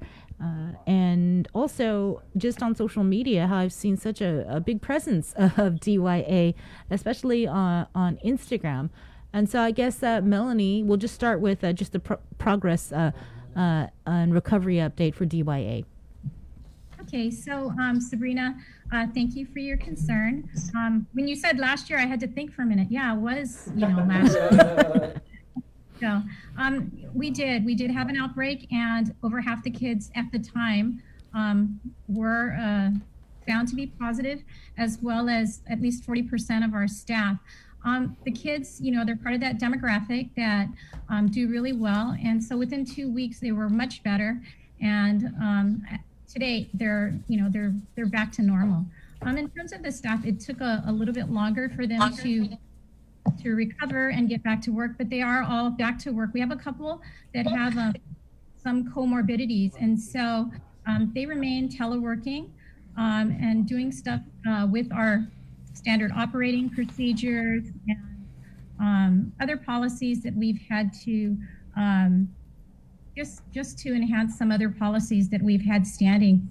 But when you called me, I thought okay, well, I don't really have much more of an update, because you had covered the story about the outbreak and you knew that they were well. But I thought, man, this is a perfect opportunity to just let you know what we're doing in the background. I know that the Youth Correctional Facility is what most people in the community know about the Department of Youth Affairs, but really our mandate is to provide positive youth development opportunities for the kids in the community. And so that is why I asked our Youth Development Administrator, Karine Buendicho, to come on board, because we're really trying to stand up a reentry program for kids that are coming out of DYA. And I think that's so important, because when the kids are in DYA, in the Youth Correctional Facility, ordinarily we have programming to help them cope with, the charges, the offenses that brought them there.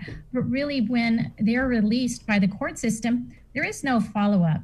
And so I think it's so important to equip our kids, our residents, with tools to help them succeed. And so I'm going to let Karine talk to you a little bit more about standing up a reentry program and using some of the strategies that are already in place. Okay. Hi, good morning, everyone. Good morning, Guam. Thanks for having us on and for giving us this opportunity to come on.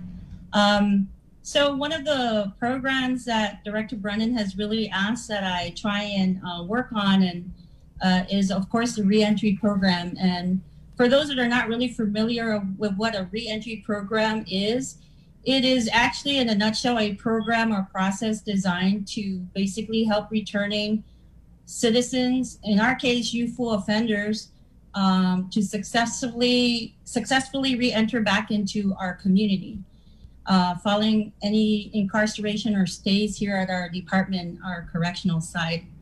The goals of the reentry programs, and a lot of research, I've done a lot of research with various programs around the nation that have worked and some of the programs that haven't worked, and kind of try and tweak it as best as I could based on Guam's needs. And so the goals of reentry program, the one we're trying to stand up, is of course to reduce the recidivism rate overall, and then which will of course improve public safety.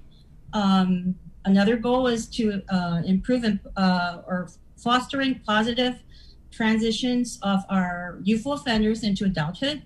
And then a third one is, of course, overall, just to save money in general, because as most people know, it's a lot more expensive to incarcerate or house offenders up versus having them go back into their community and help them and assist them, providing the tools and resources necessary to become productive citizens and part of our community, which of course they belong to, and they're very vital to our community of Guam. So I'm trying to solidify the program and the research that involved in doing the write-up so that we can eventually stand up this program sometime soon. And so I'm hoping to complete this maybe in the next month, but it's going to involve shortly after the write-up and program development to actually start with educating our people, our DYA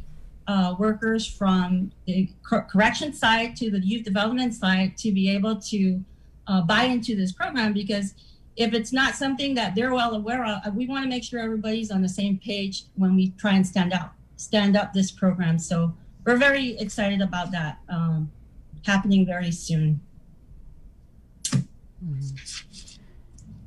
So you guys have an issue with recidivism? Are you seeing a lot of repeat offenders coming back into the system? Okay, so Sabrina, that's like an excellent question. We constantly see repeat offenders, and juvenile justice reform kind of dictated that we would do that. We want to see in the youth correctional facility, we want to see the repeat offenders. We want to see those individuals that can't be successfully managed in the community. We don't want to see the low risk offenders. We don't want to see first time offenders, because the research shows that those kids tend to correct themselves just by getting caught in the system. Like, for example, the commonalities that we see with the kids is, number one, we have an overrepresented minority population currently in the system. Number two, many of them are so economically disadvantaged that when they come in, there really is no problem with them staying. They receive 3 square meals. They have air-conditioned housing. They pretty much are obedient, and they prefer the structure.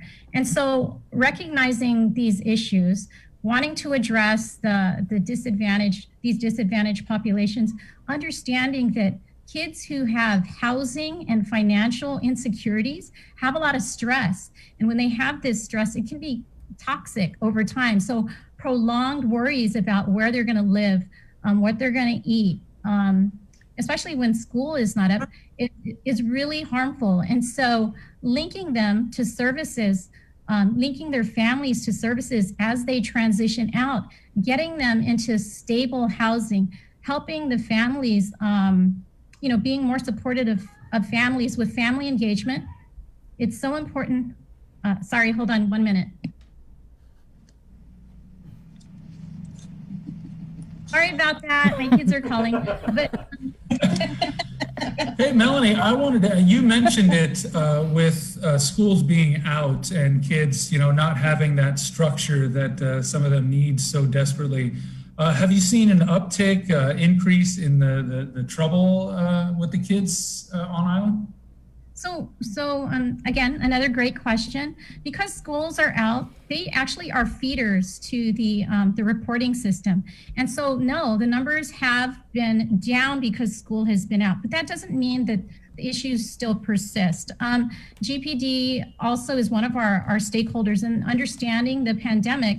They have not referred many kids with low-level offenses or first-time offenders to the system, which is really part of juvenile justice reform. And so that's what we want to happen. What we want to see is the kids that really cannot be managed, and we want to work with them and their families so that they can overcome these adversities. The kids that come into our system have already had so many setbacks, and understanding those setbacks, understanding their adverse childhood experiences doesn't explain away the crime or the violence, but it does help us come to an understanding of what their complex needs are and how we can address them. And so I guess before, the youth correctional facility was just, okay, we're just going to provide supervision over these kids. Now it's so much more. We've evolved, and we know that if we do not take this opportunity to support these kids and their families, then, we're just providing a feeder school to DOC. And so that's what reentry is about. And that's why it's so important that we, even if we don't have a formal structured program right now, that we use some of the reentry strategies to assist these families. Mm-hmm. So how is it now? So you're working to stand up the reentry program.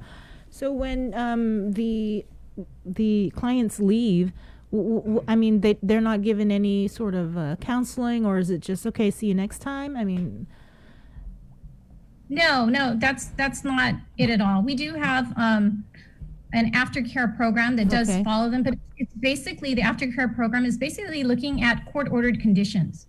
So I can have a court-ordered condition to do 75 hours of community service, to pay restitution, and these are court-ordered because of the offense. But besides the offense, we want to work with the complex needs area. Yes, there is treatment.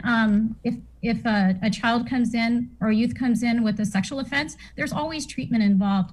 But treatment alone for one single individual in a family that persists in the criminal justice system is not going to solve long-term issues. And so really what we're trying to do is to try to provide more supports when kids re-enter the community, when they go back into the community. And if it means like, okay, they're not successful in school and they're aging out, then it means hooking them up with workforce development. It means hooking them up with welfare until they get on their feet. Many of the kids that come in don't have stable housing. And so it's about placement, and it's about helping them so that they can survive in the community, because if there's no help, then we're going to see them again, and that's recidivism. And so it's trying to address reoffense.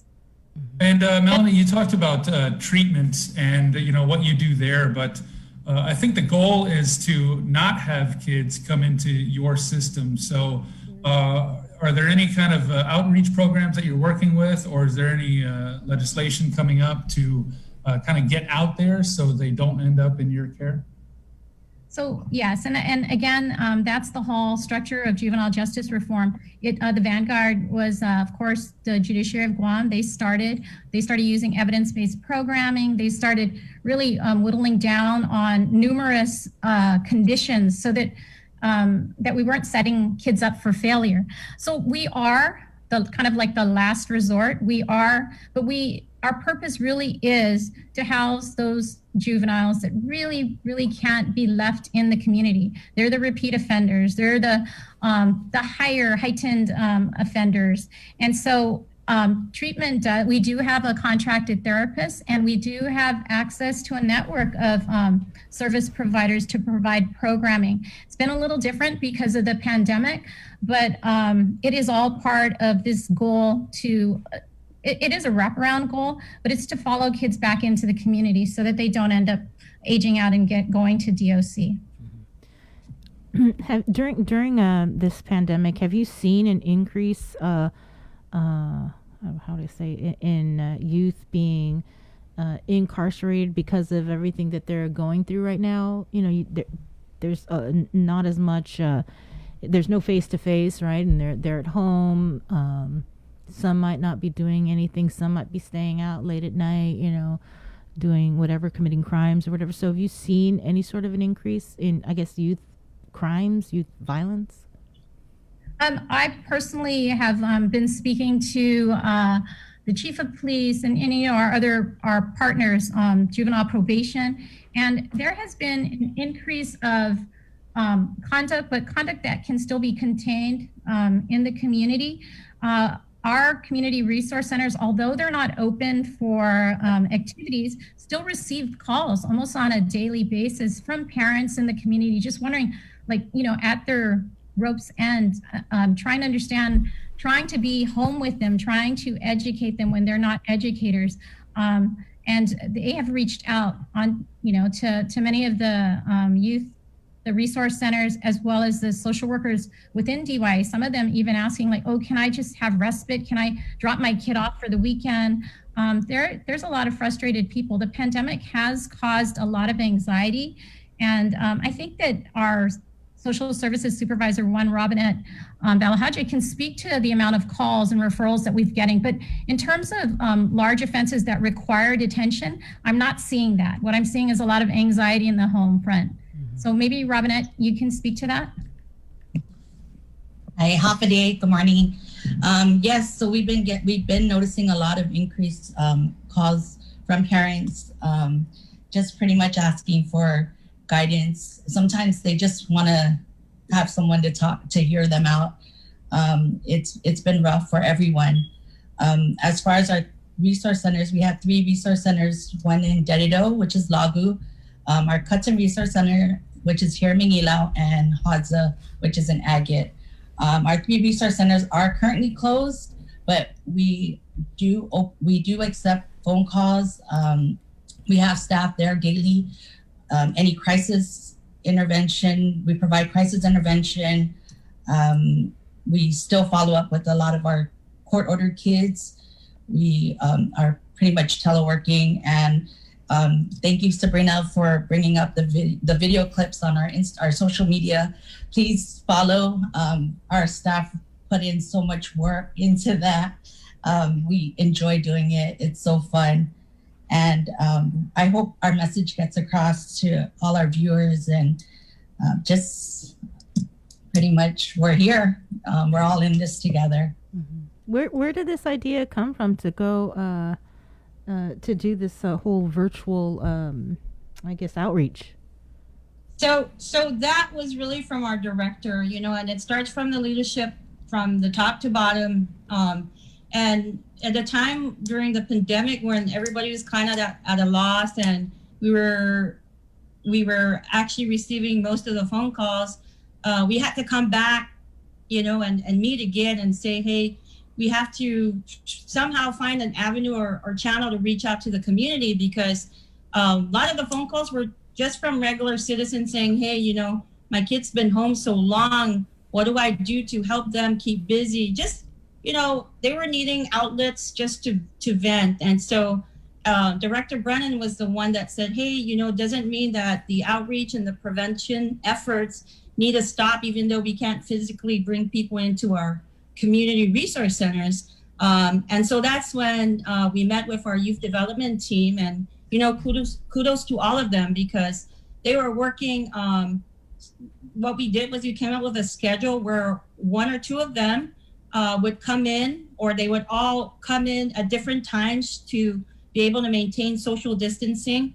But at the same time, they would all do their clips, their educational clips, from wherever they were teleworking from, and then they would submit it to one of their team members to put it together. So it's really like honed skills that we didn't even know we had. But yeah, we have a real good, solid team, and I just want to say there's like maybe less than 20 to include, 9 social workers, community program aides, and numerous volunteers that come in to assist our team. But they put in so much time and effort to research things that are, happening throughout the months, and they'll try and put out important messages out there on social media.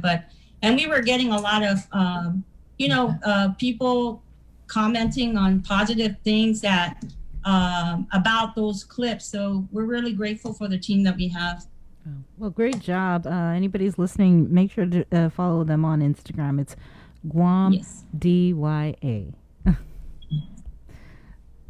So, Melanie, how soon are we looking at standing up the reentry program, and is it going to take any money or even additional staff to do this? So, Sabrina, another great question. So we're already using strategies. Obviously, you know, when you see something amiss, you're just going to try and help, and we're already trying to link our families, and we're trying to enhance family engagement. We're doing all this stuff that we can. Yes, it would be ideal if I could actually hire more reentry people to get out in the community and do the work. But for now, we're utilizing the people that we have. Again, it's a pandemic. We're still under PCOR 1. I have social workers that are in the office. I have social workers that are in the community resource centers. So we're already using strategies for reentry. Standing up the full program will take some resources, additional resources, but we're doing what we can now because we recognize the issues, especially around the kids that we see, most of the kids that we see that are economically disadvantaged, and how that impacts every aspect of their life, from education, low achievement in education, especially math and English, which are, you know, so important, right, for success in life. It impacts their health. You know, if they're not eating well, then obviously their health and their social development is negatively impacted. So we're working on these strategies already, and it's about using the resources that currently exist in the community. And if we see some gaps, then it's about letting the governor and the lieutenant governor know that we see some huge gaps in areas, and these are where we're seeing them. But it doesn't mean we stop. We continue to push on. And I have to say that the staff that I have been given, I'm so very fortunate. They're so forward thinking, and they could easily resist, because I have like a bunch of stuff, and I, you know, with them, I hit the ground running, and they're like, "Whoa, can you slow down?" But it's never been no. It's always like, "Okay, hold on. Okay, let's sit down and let's discuss it." So I really have to give kudos to DYA, the staff. They're amazing, and they recognize when they see the kids that we're dealing with that, wow, these kids have not been given an opportunity to thrive, and so it's trying to get them to a place where they can see success for themselves, where they can feel hope and not just think that they are trapped in a system that they cannot overcome. So again, kudos to DYA. Thank you so much for asking about how we're doing in terms of the pandemic, because it always gives us an opportunity to explain to the community that, gosh, it's so much more than just seeing a kid in shackles, you know? Mm-hmm. It's so much more. That kid has a story, and oftentimes it's a really tragic story. So thanks. Well, thank you for coming on, and your coworkers, and for all the work you guys have been doing. And it's good to hear that you guys are doing way better than what happened last year. So thanks for coming on. Anytime you want to come on the show, please, Melanie, just reach out and we'll get you on. Definitely. Once we pick up this program, you're going to be hearing from us. Thanks so much. Okay. Thank you, Andy. Adios. Take care. Stay safe. All right, Melanie Brennan and Corinne and Miss Balahaja, sorry, forgot your first name, talking about the wonderful things that are going on over DYA and how they've recovered, and about standing up this reentry program and to give our youth that may have had some trouble, some hope, and the ability to thrive in the future. Stay tuned. We're going to have... instead of just letting them get into the system and then, okay, you're going to do DYA, and then eventually when you're adult, you'll go to DOC, and then we won't do anything with you. Helping these kids, because a lot of these circumstances, they're completely out of their control. And I understand their actions, okay, they need to be held accountable for that, but they've got to be shown that, hey, there's a different way. If you come from a toxic household or family, a bad situation, there's a different way, and you just you've gotta find that focus, and hopefully that program will help them with that. Yeah, I just good job. All right. Props to them over there. Yeah, major props. We are going to sign out over here on KUAM TV8. Please join us on our Facebook page to watch the stream, or listen to us on 93.9 The Breeze. Vic? You got something for us? Yes. So I guess we'll get into this. Cover Me. I'm so excited about this video. I hit him up last week, and it took a while because he said, "Oh well, I sent the email." I'm like, "Oh come on, bro. I didn't get anything." So it took like a while. I kept hitting to get to a point where I kind of feel bad of reaching out to him. Like he's gonna think like, "Oh man, this guy's just too much, bro. He's just hitting me up on my DMs." Like so, I was talking about Keanu Moffness. Andy, you know Keanu. Who's been on Live Local Fridays for many times. So I hit him up because they put up a video right before New Year's. They shot this video down in Mauricio. Nice. So it's him and Leah Farron with an amazing cover, an amazing take on Us the Duo's song called Anywhere. I think it's Anywhere. Sorry about that. It's called No Matter Where You Are. Is the name of the song, and so it's a beautiful a take on that. So I wanted to share that with. And tell them real quick, what is the story behind the song? Because you were sharing that with us this morning while we were setting up. So the beautiful thing about the song is Us the Duo is a couple. They met on AJ Raphael's show. I think we know AJ Raphael. He came by the studio last year or a year before that. So they met on AJ Raphael's show. They did a cover together. Then they fell in love. They got married. And they performed this song for the first time at their wedding. So with Keanu and Leia jumping on this, we all know Keanu and Leia, their voices just pretty amazing. So both of them to collaborate on this cover, it was just a beautiful take. So I was like, I wanted to share this. I saw it on their Instagram, and I was like, I got to jump on this. Shared it, and asked for it for like 1 million times, and I just got it yesterday. And I got to say, when you guys see this, you are going to be blown away because the way this is shot, I mean, this is an amazing music video. I mean, the song is incredible, but when you guys see this, and part of the reason why it took us so long to set it up, I was telling Vic, I was like, dude, that file was huge, and I checked it. They shot this in 4K. So, I mean, this is its own mini movie, and I mean, it's a brilliantly produced, we work in video a lot of the time, and, like, we love to give praise, when we see good work and everything like that, and this is, like, really next level. It's beautifully shot, and especially if you're shooting it at a setting where they shot it in Mauricio at the boathouse, you have to shoot it in 4K. You have to get in as much of Guam's beauty as possible. So I'm excited for this. I hope you guys out there listening, Bree, the crew here, hope you guys love this, and shout outs to Keanu for sending over the file, and Leia, such an awesome way for you guys to enter 2021 with this awesome cover. So all right, again, Cover Me is brought to you by Burger King. If you're watching us again on TV, KUM TV, we'll see you over on Facebook or 93.9. Bye.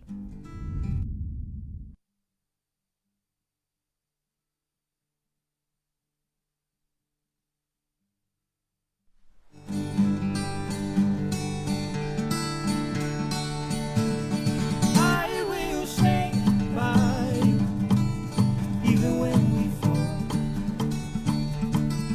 I will be the rock that holds you up, lift you high so you can stand tall. Even when we fall, I won't let you. I will be the rock that holds you up and lifts you high so you can stand tall. I won't let you go. No one can take your place. Oh, a couple fights and lonely nights don't make it right to let it go to waste.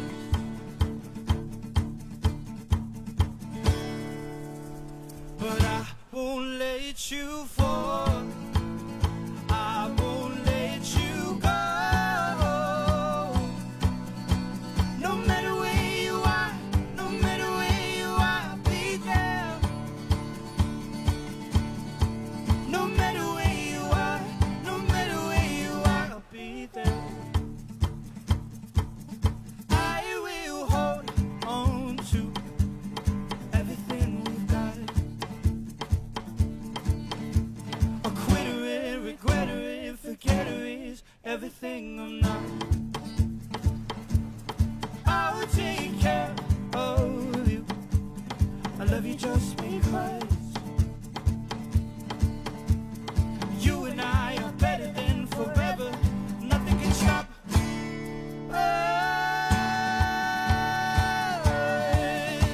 But I won't let you fall. I won't let you go. No matter where you are, no matter where you are, I'll be there.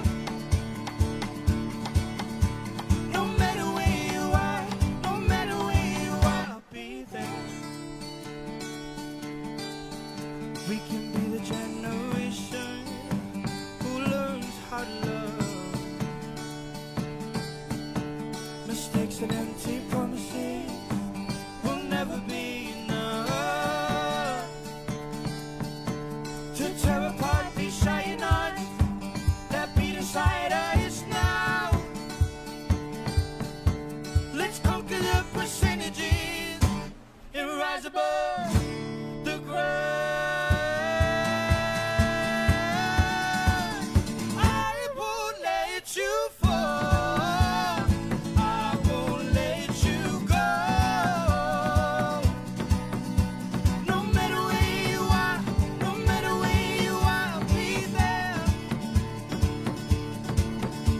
No matter where you are, no matter where you are, I'll be there. Oh, no matter where you are, no matter where you are, be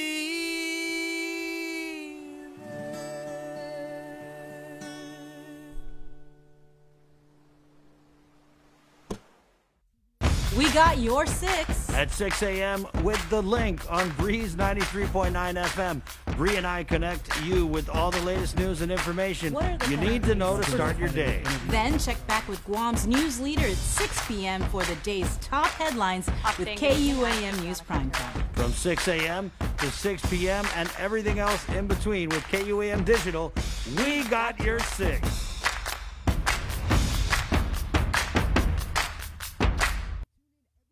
Buenas Sanofade, I am A1C Jefferson Augustine from the 254 Red Horse Squadron.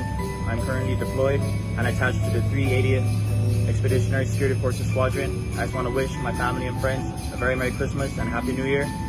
Stay safe, Guam. These special season's greetings from our troops is brought to you locally by McDonald's of Guam and KUAM Communications. The relationship between Guam and Manila, Philippines is undeniable as we share similar cultural traditions, history, and heritage, with generations of Filipinos calling Guam home. KUAM presents a monthly look at the capital city featuring in-depth and engaging interviews on everything from medical tourism to new business and government leaders. Veteran newscaster Nestor Lecanto delivers Beyond Our Borders. This special program is brought to you by the Bank of Guam and KFC. We're doing a good job, Guam. In the past couple of weeks, we've managed to keep the CAR score below 5. Together, we rose to the challenge when the governor asked us all to strive for 5. In the past couple of weeks, we've not only brought the CAR score way down from being in the high 40s to below 5, we've shown the governor that we're capable of altering the course of this pandemic. We were on a path to uncertainty, but now because of all of our actions, we're doing better. But better doesn't necessarily mean that we are out of the woods. We still need to watch our distance, wash our hands, and wear our masks. So please keep striving, Guam. We got this.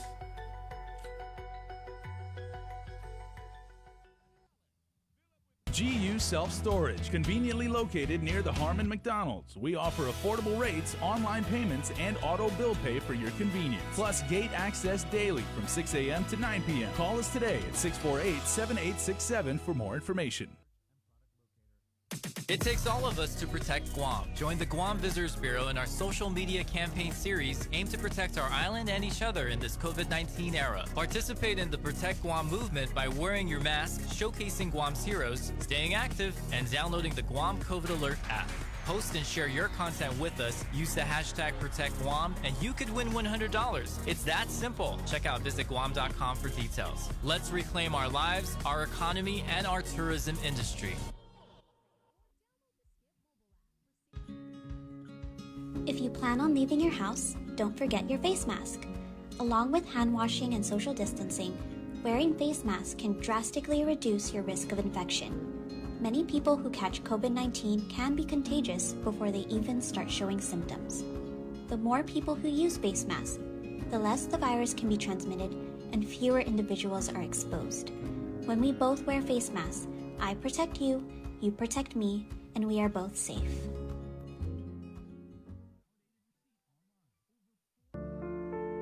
These are some of the signs that someone is thinking about suicide. talking about wanting to die, excessive guilt or shame, and feeling like a burden to others, feeling empty, hopeless, trapped, or having no reason to live, feeling extremely sad, anxious, agitated, or full of rage with unbearable emotional or physical pain.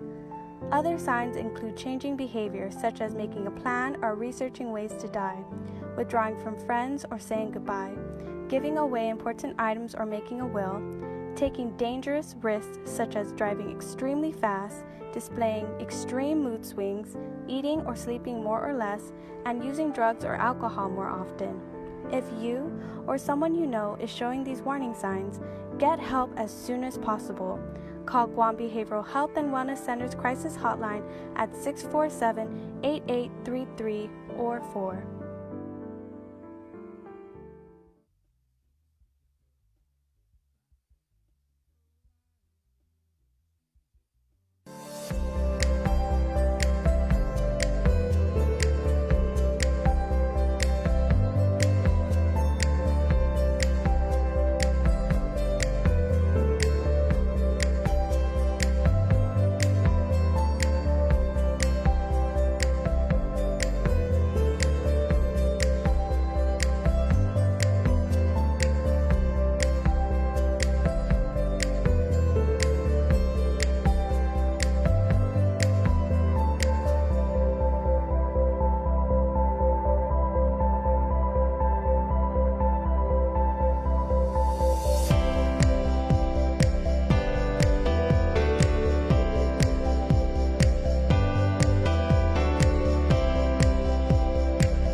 That one, always a jam. Kenjo Ada, rest in peace, rest in love. His original I Love Guam, 8:09 in the morning, and we are back here on The Link. Remember, the show probably brought to you by Calvo Enterprises and IT&E. We're back with your host, Sabrina Salas, Matt Tinani. In the Zoom room, Andy Wheeler, Jason Salas, Joe Sir, myself, Victorious. Welcome back and good morning. Good morning, everybody. Let's get to some news. The U.S. Senate has returned President Trump's nomination of Guam Superior Court Judge Maria Senzan to the District Court of Guam. According to Senate rules, her nomination can no longer be considered unless the new president selects her again. Nestor Lecanto reports. Judge Senzan was nominated by President Trump on November 30th of last year, but according to the Senate Judiciary Committee website, her nomination was returned on January 3rd. Under the provisions of Senate Rule 31. It states that, quote, nominations neither confirmed nor rejected during the session at which they are made shall not be acted upon at any succeeding session without being again made to the Senate by the President. That means Judge Senzan would have to be nominated again by the next president, Joe Biden.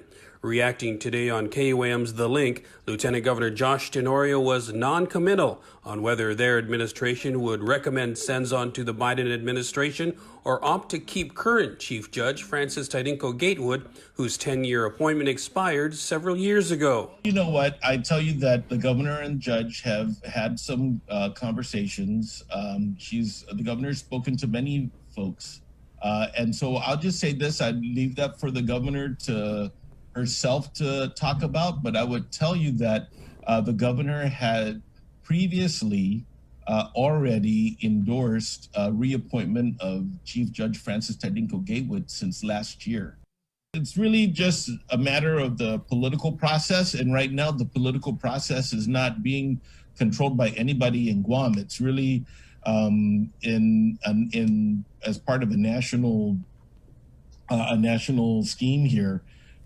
Where, fortunately, Judge Senzan, who has cleared the FBI, has been vetted, has been shown to be a good, excellent candidate, is, up there. But, so it's going to be who knows? I would say that it's a stressful situation, I'm sure, for both judges. The lieutenant governor also points out that while federal judges in the territory serve 10-year terms, their counterparts in the 50 states are appointed for life. For Guam's News Network, I'm Nestor Lac.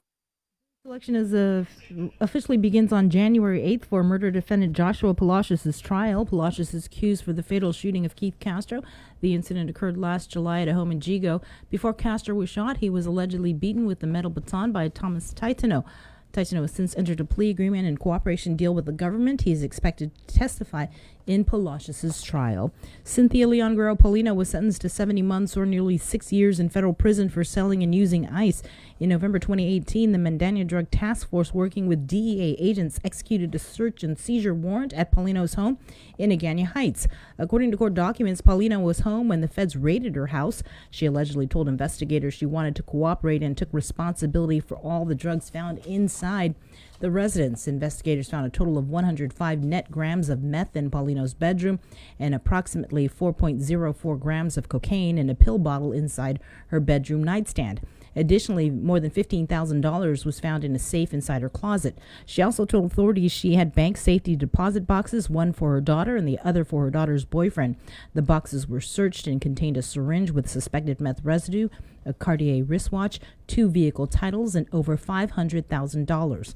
Paulino told investigators she started selling meth in late 2017 and used her drug proceeds to pay her rent, bills, and vehicle expenses. And with more news, here is Tyler Mazzanoni.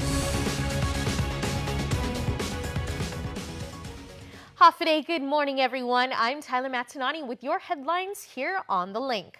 Fresh off their inauguration, village mayors held a special meeting on Tuesday to elect their officers for the Mayor's Council of Guam. Peter Santos has the story. Elected by his peers, PD Mayor Jesse Allig will be the president of the 17th Mayor's Council of Guam, and he says it's time to set aside politics and focus on the people. And not only is it about our people, but it's actually getting the work done.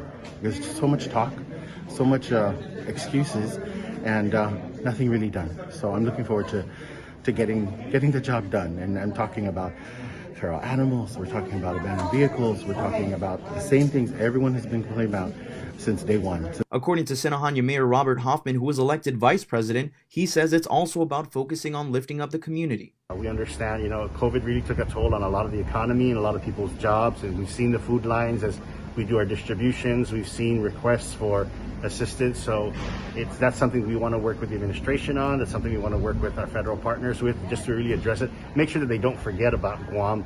Elected as MCOG secretary is Tamuning Mayor Luis Rivera. Agate Mayor Kevin Susuico was elected as treasurer, and 24 hours after announcing his retirement as executive director. If it is their decision that they would want to reappoint me back as executive director, I would gladly accept it. Angel Sablan was rehired to the position.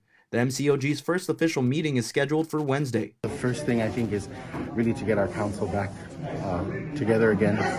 We talk about unity, we talk about working together, but I think one of the things that's difficult is that we all have different ideas, and it's probably going to be the best thing to do to work together, even though we have different ideas, but working together to achieve the goals. Reporting for Guam's News Network, I'm Peter Santos. Carlo Branch is back as executive director for the 36th Guam legislature. In a release, Committee on Rules Chairwoman Tina Rose Munia Barnes announced the appointment of the legislative management team.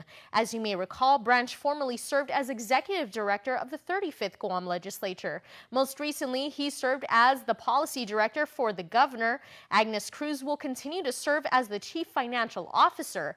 It will be her 6th term as the legislature's CFO. Joe Sinaugustin will be serving as the protocol officer and facilities manager. Sinaugustin has been instrumental in the opening of the historic Guam Congress building.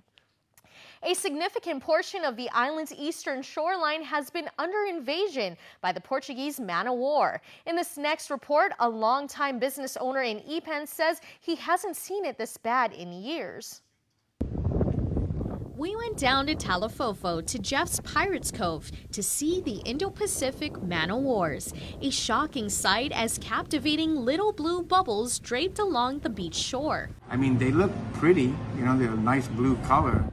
But they're dangerous and painful, and Jeff Pleadwell should know. He's been stung by Portuguese man-o-war almost a dozen times. I've been stung going out to help people in the water. I've been stung walking on the beach. I've been stung surfing. I've been stung fishing. They're hard to see.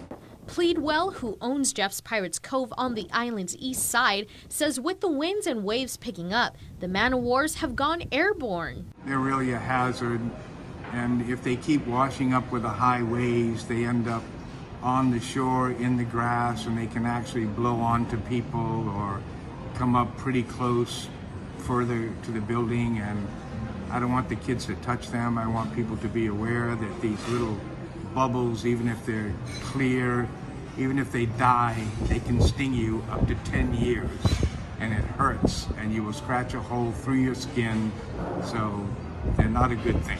Although the National Weather Service has issued a wind advisory for the Marianas through 7 o'clock tonight and issued an advisory about the man-o-wars, Pleadwell says over the last couple of weeks, he's been warning customers to stay away from the shoreline and be mindful of the flying terrors.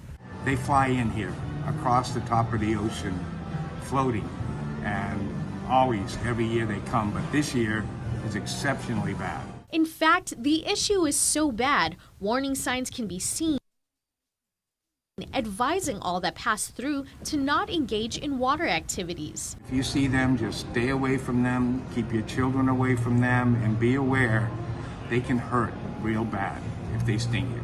Some people have to go to the hospital. Some people, they're turned blue. One guy we rescued, he had passed out from having them in his face, a kiteboarder. So they're dangerous, really dangerous. Reporting. That's the news for now. We'll see you all at 6 tonight on Primetime.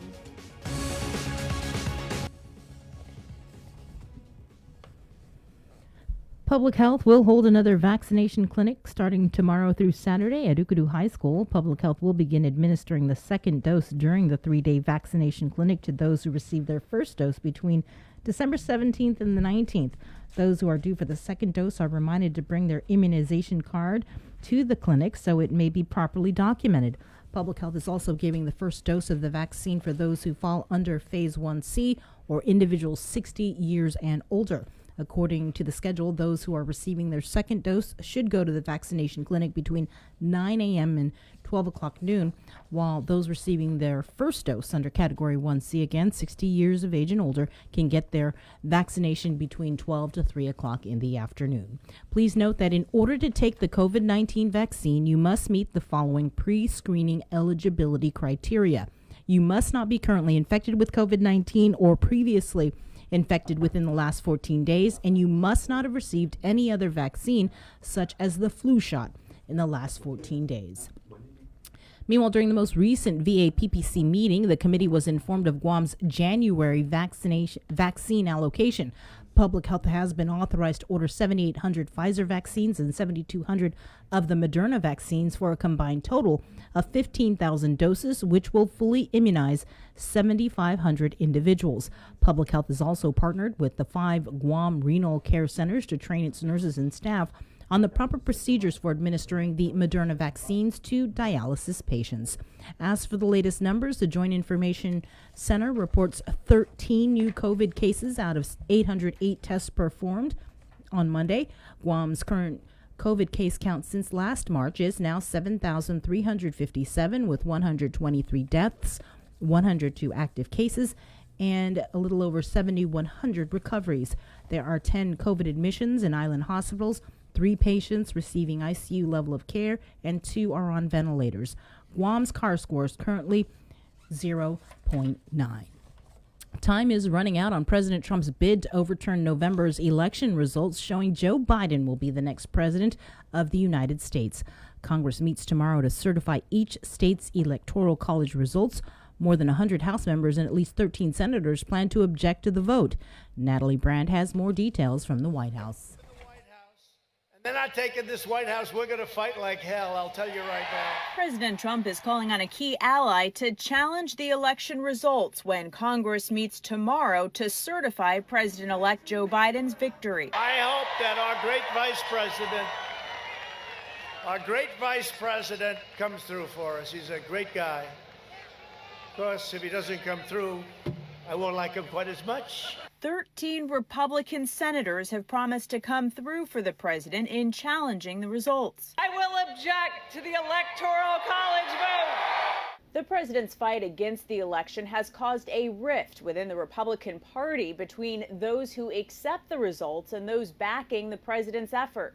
People will remember the people that don't support us. Last month, Senate Majority Leader Mitch McConnell privately urged his colleagues not to contest the Electoral College vote. Republicans supporting certification say there's no evidence of fraud to overturn the results. Among them, West Virginia's Shelley Moore Capito, who warned refusing to count a state's electoral votes in the absence of such evidence would disenfranchise millions of American voters. I don't want to have our votes overturned by other members of Congress from other places. I don't see in the Constitution where we even actually have that authority, quite honestly, and I read it again this morning. Thousands of President Trump supporters plan to protest outside of the Capitol during Wednesday's proceedings. Natalie Brand, CBS News, the White House.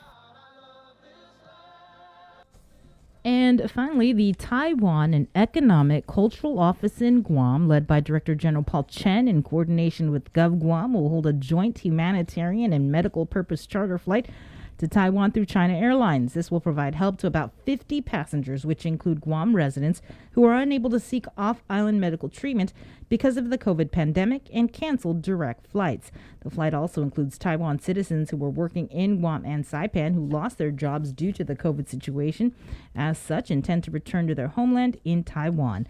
The flight is scheduled to depart Guam on January 11th. And that's your news. We'll have more on the link after the break.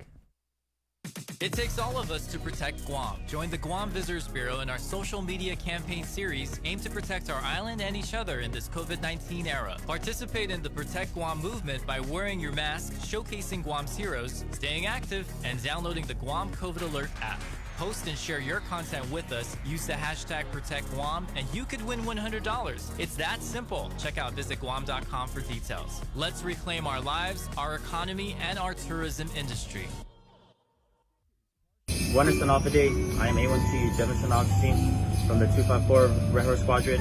I'm currently deployed and attached to the 380th Expeditionary Security Forces Squadron. I just want to wish my family and friends a very Merry Christmas and Happy New Year. Stay safe, Guam. These special season's greetings from our troops is brought to you locally by McDonald's of Guam and KUAM Communications. GU Self-Storage, conveniently located near the Harmon McDonald's. We offer affordable rates, online payments, and auto bill pay for your convenience. Plus gate access daily from 6 a.m. to 9 p.m. Call us today at 648-7867 for more information. We're doing a good job, Guam. In the past couple of weeks, we've managed to keep the CAR score below 5. Together, we rose to the challenge when the governor asked us all to strive for 5. In the past couple of weeks, we've not only brought the CAR score way down from being in the high 40s to below 5, we've shown the governor that we're capable of altering the course of this pandemic.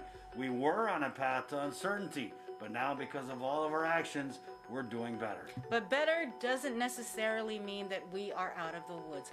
We still need to watch our distance, wash our hands, and wear our masks. So please keep striving, Guam. We got this.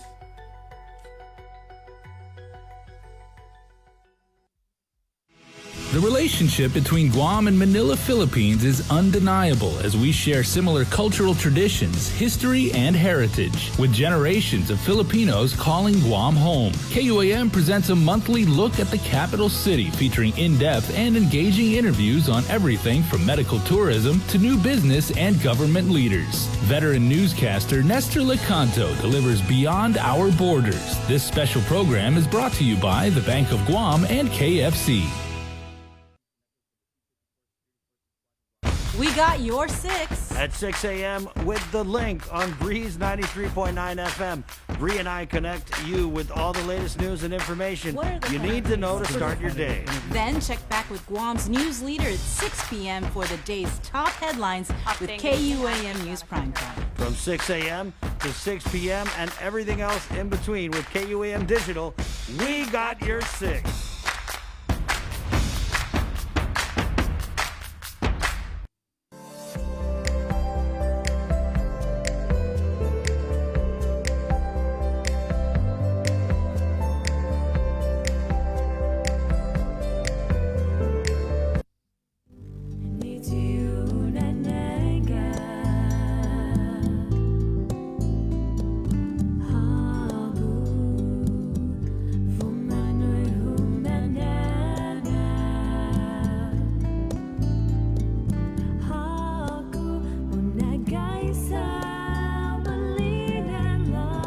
Aw, that one, just an awesome one. When you have the original singer jump on with you, I'm pretty sure Enenega Pago was just on a whole new vibe. With Flora Baza Kwan teaming up with Enenega Pago with that one. Hagu 8:27 in the morning. We're back here on The Link, of course, with your host, Sabrina Salas, Matt Tanani, Andy Wheeler with our guests in the Zoom room, Jason Salas, Joe Sir, myself, Victorious. Good morning, guys. We're back on the show. Remember, this show is probably brought to you guys by Calvo Enterprises and I-10E. Good morning and happy hump day. And we're going to jump right into the Zoom room and bring in Senator Talina Nelson, the majority leader for the 36th Guam legislature. Good morning. It's been a while. Yes, good morning. Half a day. Happy New Year. Merry Christmas. It's the last day. Yes. So and it's nice to see everyone, and good morning to the people of Guam. You know, we didn't get to talk to you before the election, so congratulations. Yes, I guess I'd like to take this time to thank the people of Guam for giving me this opportunity to serve them in another term, especially them understanding the situation that of me having to be on orders. I really am grateful that they continue to put their trust and confidence in me, and we're going to work hard this term to navigate through this precarious situation. So thank you. Right, and you already introduced your first bill dealing with the opioid crisis on Guam. And I know when we had you on last year, this is something that really is a priority for you. So if you could tell us about the I guess, new and improved bill that you introduced. Right. So we introduced Bill number 6-36, which was an amendment to the GAR and also to the GCA. And it really focuses on allowing prescribers to be more open to the patients that they are prescribing opioid medications to. This is also part of the prescription drug monitoring program, really understanding the impacts and of the possibility of high addiction when you are prescribed opioids, because you develop a tolerance to the medication, and then you know, in some cases you evolve into harsher drugs that are Schedule 2 and 3 substances. And so we really want to find a way where we can meet the medical community and allow prescribers to be more transparent, and also be able to have the ability to look up history of the patients and understand really what the issues are that will help them to perhaps provide holistic alternatives or other pain management alternatives to benefit the patient. Last term, we had the public hearing, thanks to Speaker Terlahi, and it was a very good public hearing. We had a lot of input from the community. And so the bill that we put out this term at the beginning is the bill that addresses the needs and the concerns that a lot of our medical professionals had during that public hearing. Mm-hmm. So hopefully this bill will bring us to the table and to really move forward in implementing this. Well, you are also going to be chairing, once again, the Committee on Education. And before we get to Speaker Terlahi, she's also in the Zoom room, we do have weekly progress reports from the Superintendent of Education, John Fernandez. If we could bring him in now, because I know he's also got a lot of other things to do today. But John, thanks for coming on. Sorry about the little mix-up earlier. And I guess just real quickly, if you could give us the progress report for GDOE. Well, first of all, I want to wish everyone a happy new year and congratulations to our speaker. And I say welcome back to our chairwoman of our Committee on Education. I have to be honest, and we were wondering, well, will she want to keep education, because it's such a, it's such a tough task, as she knows already, having served as the chair. And then this year it's not going to get any easier. So just wanted to welcome them and Happy New Year, as well as let everybody know that we do have the committee is going to be hosting an informational session also next week on Tuesday at 3 p.m. Virtually, but the legislature will also be able to help get the message out to our community about what the plans are for school reopening. So we want to thank them for helping to facilitate that communication. And so I think that other than that, though, there's a lot of work that's going on, and as I know both our senators understand, there's just a lot of feelings on all sides of the issue about community health, reopening schools, and all the concerns, anxieties, and risks that are involved. And so we've taken a lot of time over the last few months to really think hard about strategies. And also pay very close attention to the public health situation. And I'm very glad to say, in our monitoring of the CAR score and looking at our own framework, that things look really good right now. But obviously we're waiting to see, that the 14 days after Christmas, after New Year's, we want to make sure that those numbers don't change, because otherwise, we've let the governor know that if those numbers change, we just really have to be really have to ensure that we reconsider, plans in the event that the public health situation declines or gets worse due to those two holidays. But other than that, we are planning again for the January 19th reopening date. We had a meeting yesterday with our board, but as you know, as of Monday, we had three additional board members that are new to the board, being Dr. Mary Okada, Mr. Robert Crisostomo, who also is a principal at St. Anthony's, and then Mr. Peter Atta, who is a returning board member and chair. And so we spent a lot of time not just going over the plan, but letting our new board members have an opportunity to ask questions and get up to speed, so that we're all operating on the same page. And again, our teachers and staff have reported on Monday, and now are kind of working at every school to get the necessary training on the safety procedures, the new normal that we expect back at the school sites, and also an update on the numbers of face-to-face students that we actually anticipate back at school. So all those details are being ironed out this week.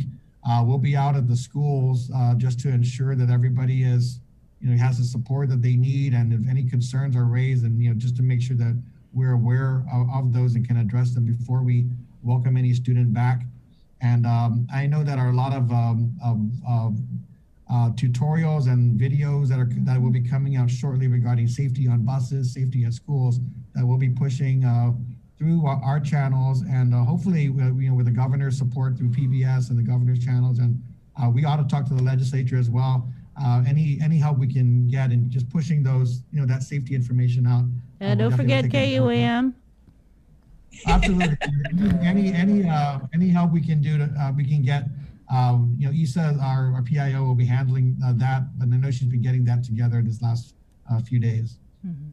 I wanted to bring up, because you mentioned Robert Crisostomo. We had him on last week in his capacity as the principal for St. Anthony's, and he was talking about how St. Anthony's is doing the pilot program with GHRA for rapid testing.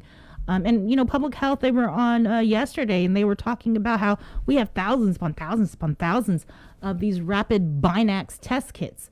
So have you reached out, or have they reached out about the possibility of offering up any of these rapid COVID test kits to GDOE? Yes, we are in active discussion to provide the Binex testing for school employees, so our educators and our staff, especially the ones who are going to be out at the school sites, and also looking at the possibility of students as well. So that's, I mean, it's still in the planning stage. So I'm, I don't get very comfortable until we have specific dates and, that we can push out to our people to be able to take advantage of the testing.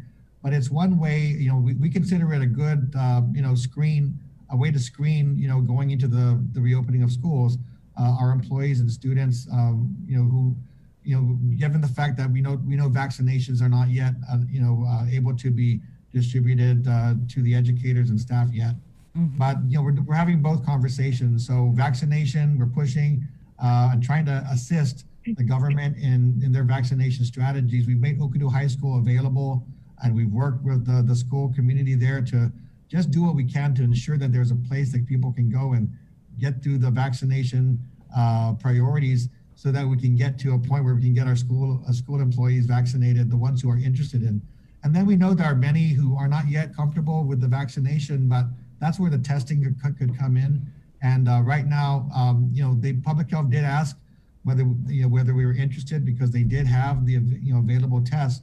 We of course jumped on it and proposed, certainly we can make the dates available, and we can, ensure that our employees get the word. But we are waiting a final, sort of a final plan as to how to get that done. I guess when they first discussed it, there was some thought that DOE would be able to administer it ourselves, through our nurses, but there is going to still be a need for logistical support from public health. So we wanted to make sure that, we have a smooth operation and we have the necessary support to carry that out.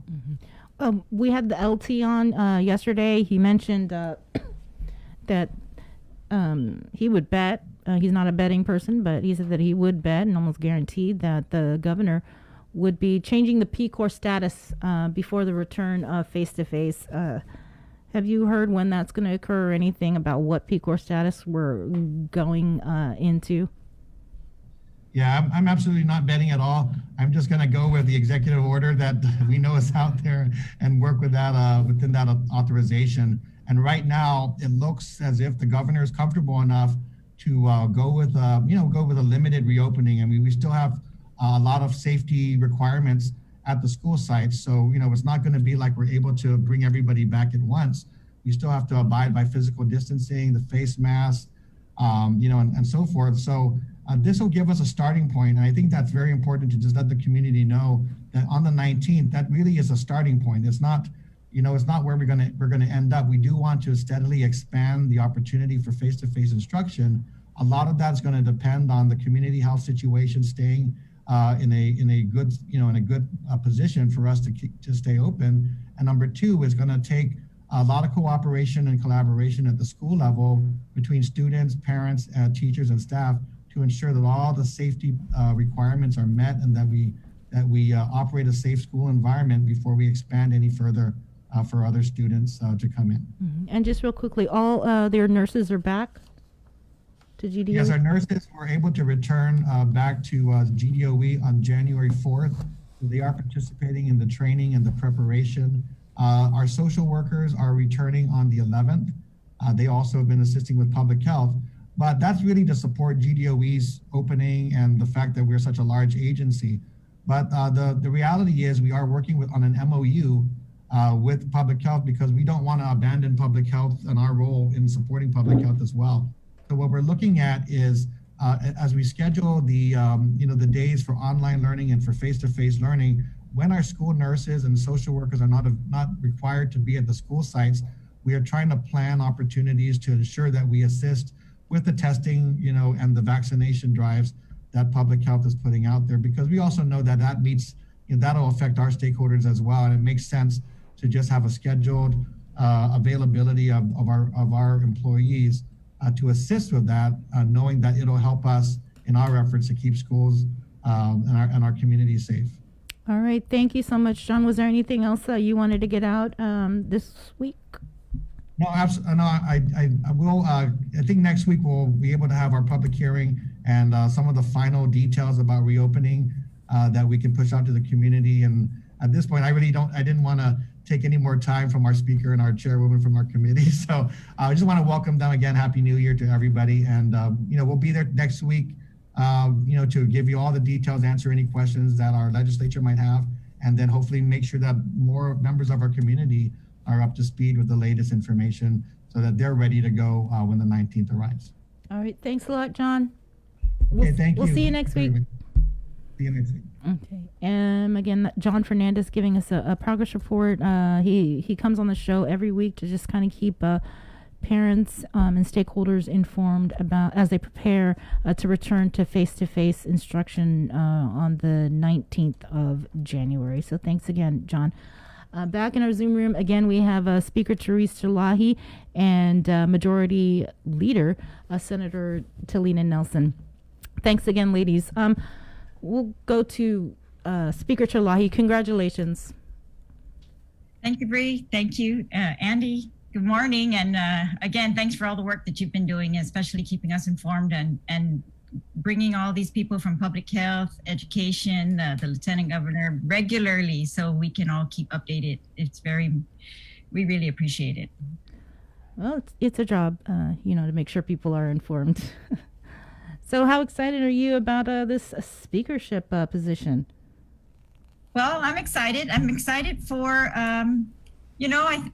just try another way, I think when, we've got some long-standing issues with the government, with Guam, and that we're going to try another way to tackle these. And so I'm just hoping to use this position to really get to the root of some of those long-standing issues and solve them, for the people of Guam as we move forward, and to be better prepared for any other emergency that's going to hit us, to be better prepared for any other crisis that we are going to face as a community. And we've learned so much from this pandemic that I think we would be foolish not to take heed of and act on. And so that's what I intend to do. Mm-hmm. And Madam Speaker, you mentioned there being prepared, Yes. and because there's two big jobs you have is, recovery, the people need to get back on their feet. And then I think this pandemic really exposed how fragile the economy and the system is. So have there been ideas tossed around about how to, kind of shore up so we don't experience this kind of collapse again? Absolutely, yes. And there are ideas, and I don't think there's a unanimous consent on those yet, but we're definitely going to work on that.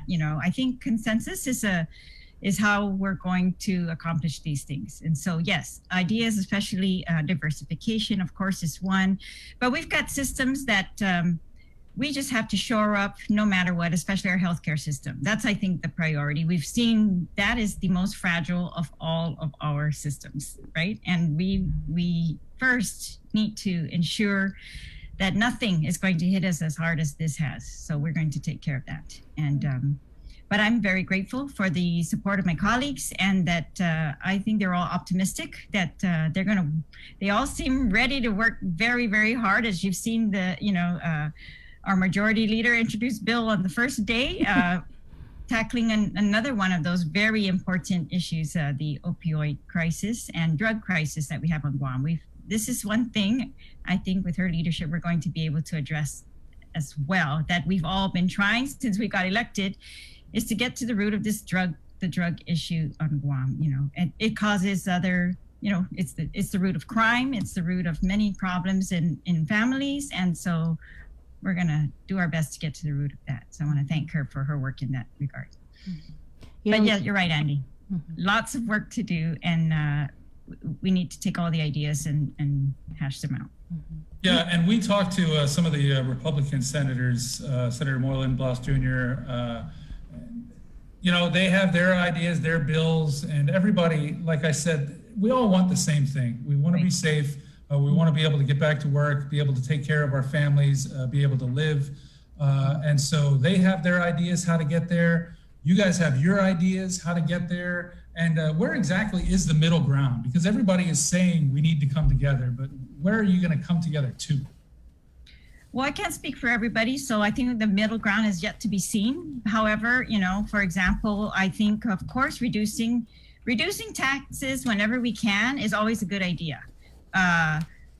Reducing government expenditures, an even better idea, I think. And I think we've always, at least I have always supported that. I think Senator Nelson's the same. But, that's those two things. Yes, those are what we should be focusing on. So we're going to focus on that. However, we're looking at the reality of we cut $62 million in our last budget for FY21, $62 million in government expenditures. It's a huge cut.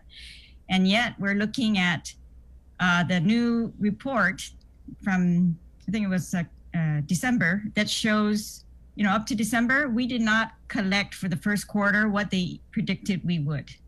So even on top of that $62 million cut, we're facing a financial, something we're going to have to deal with immediately, I think. What are we going to do with the reduction in government revenue that is going to affect the critical services that we are providing? And so my goal is to make sure we continue to provide critical services, and all other services that are not critical, that might seem luxurious at a time where our finances are like this, that those be re-examined and pared down as much as possible. What about you, Senator Nelson? What will be some of your priorities in the 36th? Well, we have a lot of new committees under our office, and so really it's just finding a way on understanding how these committees operate and seeing how we can address the financial challenges through these different agencies to better serve the people of Guam. Guam Department of Education is a huge task, and really I want to do my very best to support the board, and congratulations to all the new board members on their appointment and confirmation, and to really move forward to see what we can do for island children. There's a lot of our children suffering right now. A lot of our children are not receiving adequate education because of this precarious situation that we are in. And so really helping them put to task, how are we going to tackle some of these challenges in educating our children, meeting the boundaries that online education provides. And then also we have to deal with some of our infrastructural progresses, and border protection is one of my concerns. 2 terms ago, the police came, and the chief at the time stated that Guam does not have the capability to develop drugs, meth houses, in the most simplest terms. And so really, how are all these drugs coming into our borders? And the real big challenge also is for customs and quarantine, because we're not receiving any passengers. And so they're really strapped in how they're going to be able to operate. And so these are just some of the challenges we face, and some of the social challenges that we face, really. And we do have to start to look at our government and see where those critical areas are, to see how we can serve the people with these critical areas, and be able to help the people get back to their feet. Like the speaker said, there are so many ideas. And, I think we can come to that middle ground. I think we all have the same mission in mind. We all have the same belief that we're here to serve our people and want to see our island prosper. And if we stick to that, mission and focus on that mission with great humility, like our inaugural blessing from the priest, and then also Father Paul Gofikins, everything is for God's glory. I think that we can move forward and really serve our people during this precarious time in a better way. We understand the dynamic now of COVID. It hit us, and we weren't ready for it. No one was ready for it. The world was not ready for it. And so now that we understand the dynamics, how do we evolve into this new situation? And I think that that's what we need to focus on. I'm always looking forward to bipartisanship work.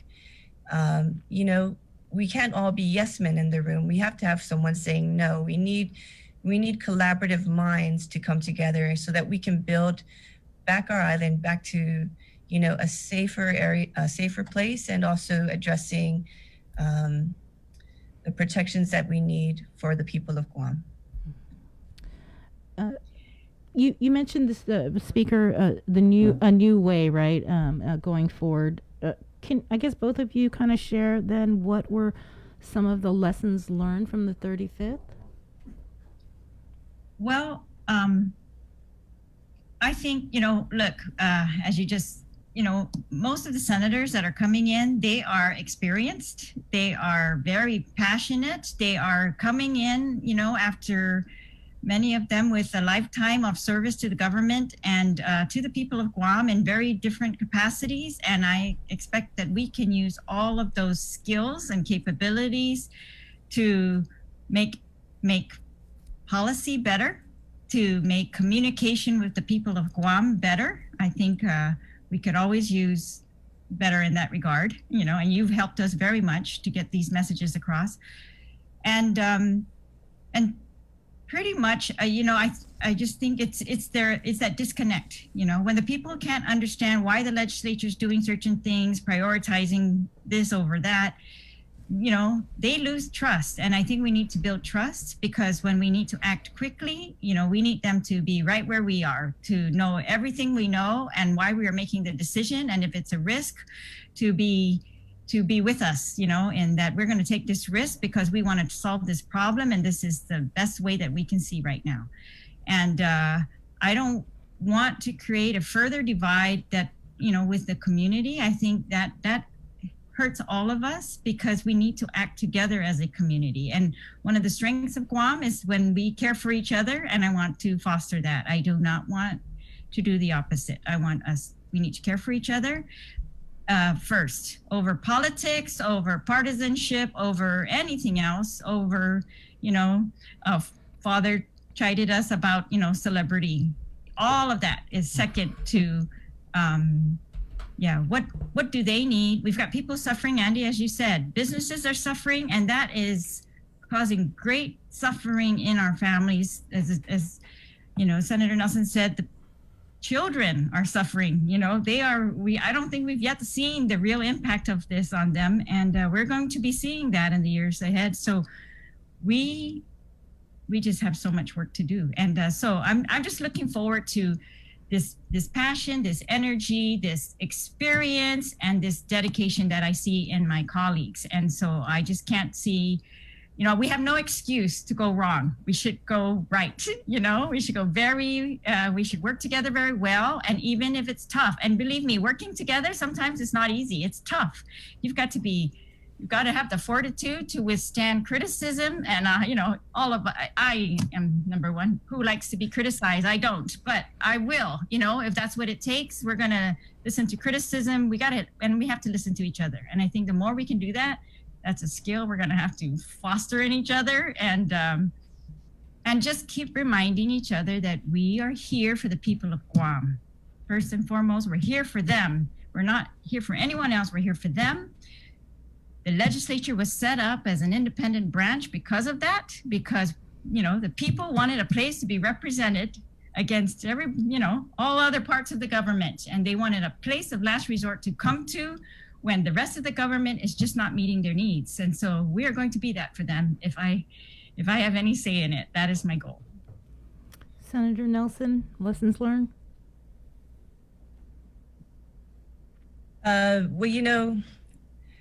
For me, I believe that it's a matter of keeping the mission in mind, that we are here to serve the people of Guam and to be united. And it's very difficult to move 15 different people with 15 different histories to be united. But we did it with 8 initially, right? Right, Speaker? We were able to move forward, come out of caucus united.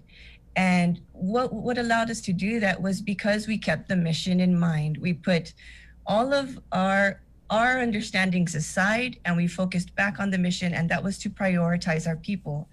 And this is very difficult, in these times to see through all the fog of what politics that are being played.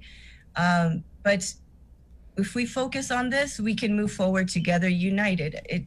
And like the speaker said, we have a wealth of experience here in the legislature, And all of our senators are passionate, and we want to work together, united to move our island forward.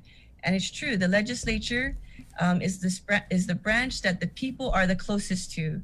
And so, you know, we want to be able to meet the people there, to be able to help them and to serve them better.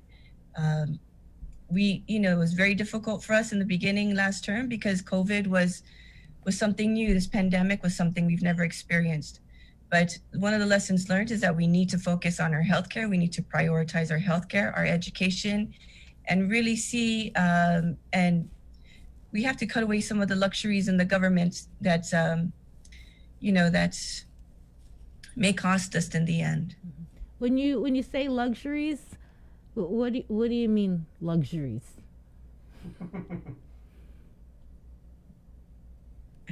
Well, you know, there are some ticket prices, for example, HRRA, you know, we're in this economic standstill, and it's a very, very powerful entity. And so we need to see what we can do to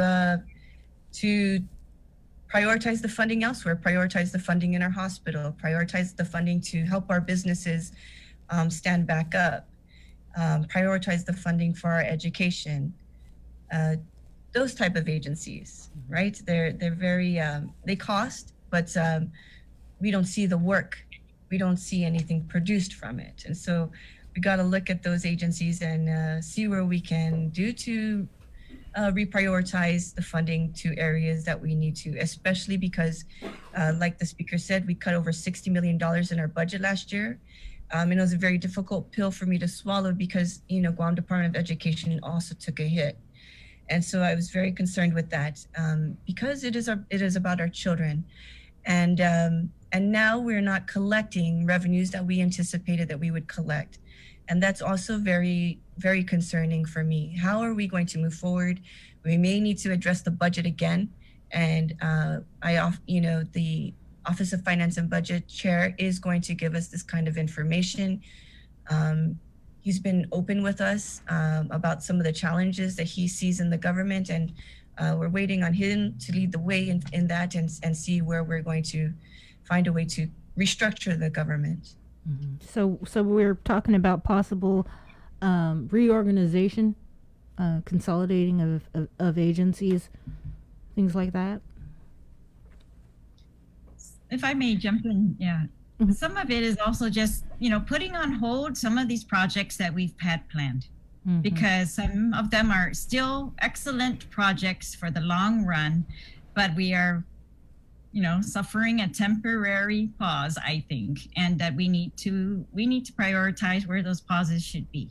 So some of these are still beautiful projects for, you know, revitalizing again Hagåtña and doing different things, but the expenditure part of those are going to have to be put on hold. And so I just think the legislature plays a key role in prioritizing what those should be and reprioritizing where we believe the money should go right now in the middle of, you know, and hopefully at the end, but in the middle of this crisis still. You know, we're concerned with there's a new strain of COVID, you know, making its way around the world now. Yesterday, I was told that by the governor that this is in the United States now. They found it, and that so we are at risk again of this being brought to Guam. So, you know, we're not done yet with we can't go forward without prioritizing vaccination, the tracing, right? Sabrina, you've been on this since day one, the tracing and the testing together. These things have to be done in mass. They have to be done over and over. I mean, you know, it's this, we can't let up on it. And we need a huge part of our population to undergo this and to be on board. And that's how we're going to open up businesses. And I think, you know, we've given public health a lot of time to increase their capacity in this regard. And we've got private partners now helping us in this regard. We've got clinics that have been authorized to help us in these areas and other UOG. But so altogether, we should have a system ready to open businesses and, you know, just be able to do those three things: vaccinate, test, and trace as fast as possible, because, you know, we're going to have to move on with our businesses with COVID still in the community. However, controllable, with these 3 tools, I'm hoping. So I'm gonna, one of the first things I'm gonna do is check public health again. Like, where are we? Are we at where they said we would be at? And is this good enough, to open businesses now? And can we move forward in that regard? So I'm very much looking forward to that. And I'm glad we're doing the vaccinations now. I understand they're going to expand this out into, 30 or some other entities to help vaccinate. And we're going to get like a huge portion of our community vaccinated, maybe 70%. So I'm glad for that. Can't come soon enough when we've got children coming back to school, and we really want to see that happen. So thank you. Did you say you talked to the governor? Yes. So the governor, I learned when I became speaker that she has a weekly meeting by Zoom with the speaker and the chief justice and the head of the mayor's council. So yesterday we had a new head of the mayor's council and a new speaker, me. And so we met by Zoom with the governor. So it's a COVID meeting, she says, and so she's updating us with COVID. But so it's pretty much just to tell us those types of things. But, Bri, I'm going to tell you, when public health makes their announcements on your station, they are absolutely giving us up-to-date information. So like, for example, yesterday, they talked about the opening it up to the 60 and 60 and over vaccination to vaccinate 60 years and over, and that's one of the things the governor told us. So I think you're very well informed still, and but I'm going to take whatever information is given to me at these meetings, of course, and share it with my colleagues. And I think it's this openness and communication that I'm going to strive to do my best at, and so that everyone's promptly informed. I think COVID, one of the biggest challenges is we didn't think we were informed well enough in many things, and expenditure of CARES money in public health reaction. And so we tried, and you helped us very much to get this information, not just to us, but to the public, where everybody needs it at the same time, so we can all move together at the same time. And so it's going to be challenging, but I am committed to that. So I'm going to do that. So you finally getting a seat at the table for the Physicians Advisory Group meetings? Not yet. Still working on that. I'm going to invite them to a seat at my table down at the legislature and see how that works. That's why. Oh! Jason did the mic drop. All right. Well, thank you, Speaker and Majority Leader, for coming on the show. Was there any final comments you wanted to make? Talina, we'll start with I just want to say, so I don't know if you noticed, so in sessions, right, we have, of course, a speaker, but the session's really led by the majority leader, because the majority leader is the one who's got control of the floor, knows, what we're attempting to do in there and how we're going to get that done. And they're the ones who have to have command of not just the rules, but, of the colleagues, of what their intentions are, how to help them, how to, help get things across in the way that they are intended, as opposed to, we don't want to make a mess of it. So I just want to thank Senator Nelson for continuing in this capacity. I think she's very good at it, and she is a person that I think she's a very good leader in this regard. She's able to assess what the needs are of the members of the body and able to translate that into action on the floor. And so I want to thank her she's going to really help me to be an effective speaker, I think, if she's able to do that effectively on the floor. So I just want to thank her in advance for her work in that regard and her willingness to do that, because, some of us, we anticipate it might be contentious, and, we don't want to be in the middle of that, but she's very willing to lead us through this. So I appreciate that very much. Contentious? I just heard Carla Branch is going to be over at the legislature, the executive director. We surprised?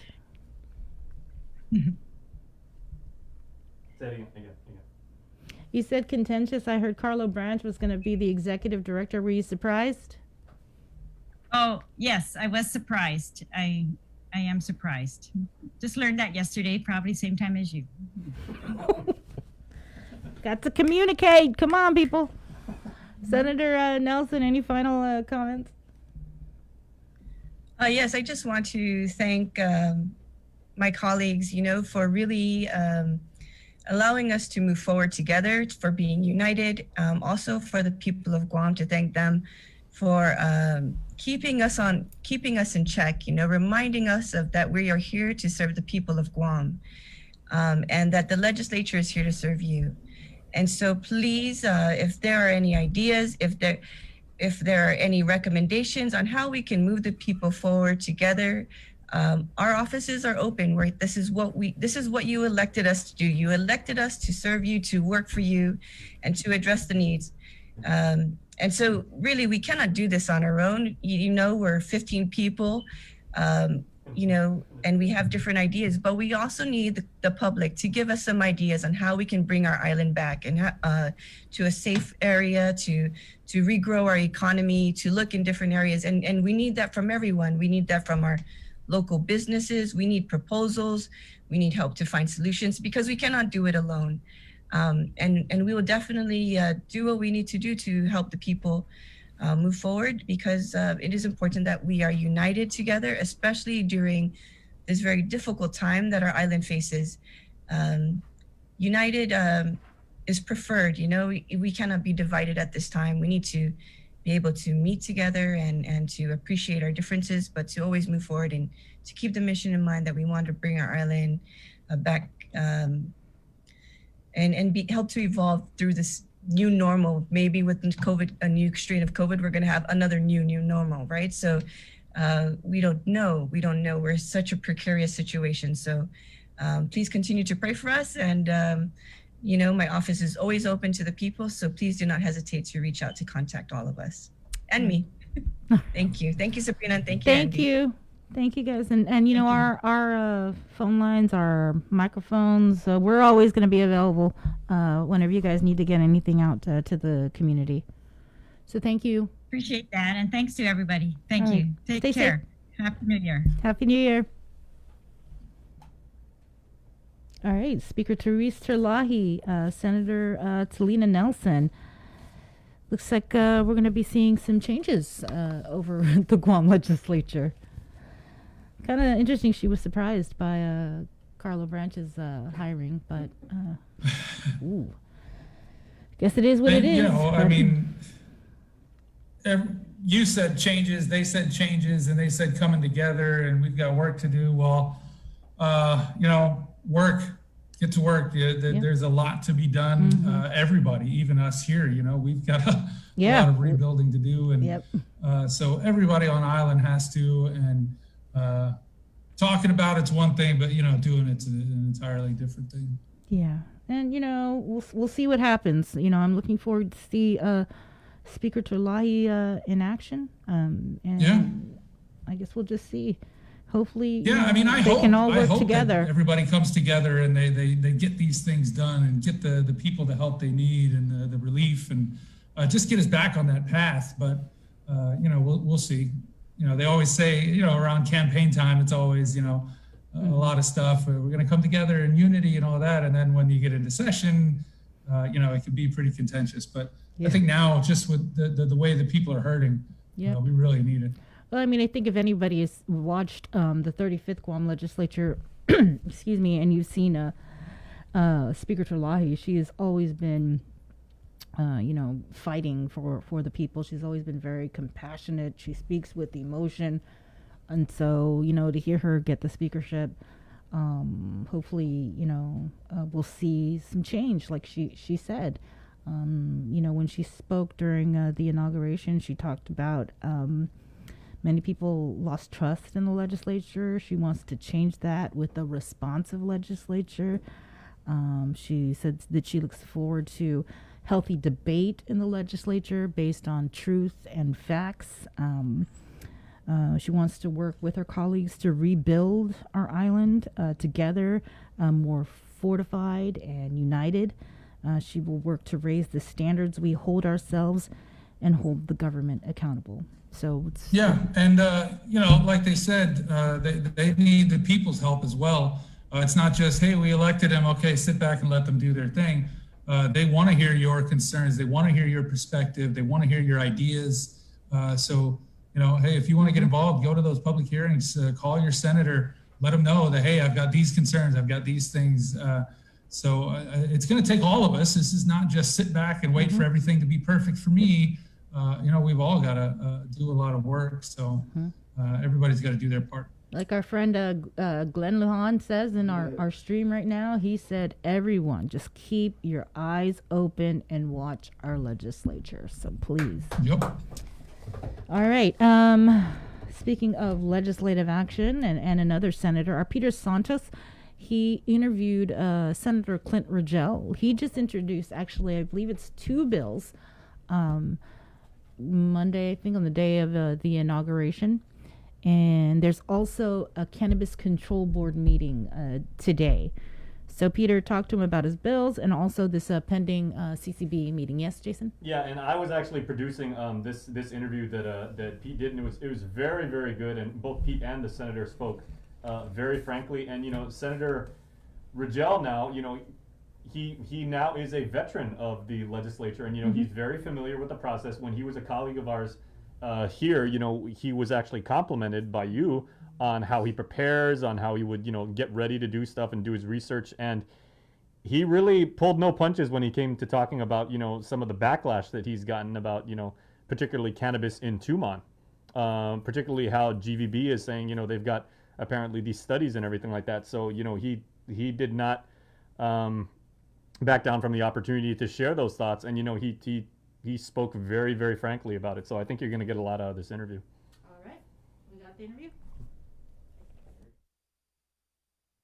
First and foremost, Senator, thank you very much for coming on, and congratulations on your beautiful baby girl. I saw the pictures on Dr. Shea's Facebook, and congratulations on getting into the 36. Thank you. So definitely we won't take up too much of your time, but before we move on to the Cannabis Control Board, which is a pretty hot topic for everybody, you seem to have hit the ground running already. Within the 5 days of January, you introduced 2 bills, right? Mm-hmm.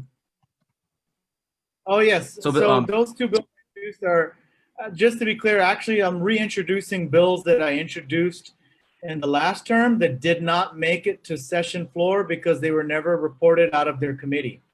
So I'm reintroducing them with the hopes that we can get them out of their committees and get a committee report so that we can move them on the session floor. And those 2 bills are, I believe one is the back billing ban, and that's to ban the practice of back billing by GPA and GWA. And the other bill is, shoot, one moment. I'm trying to remember what the second bill is. So it's the back billing ban, and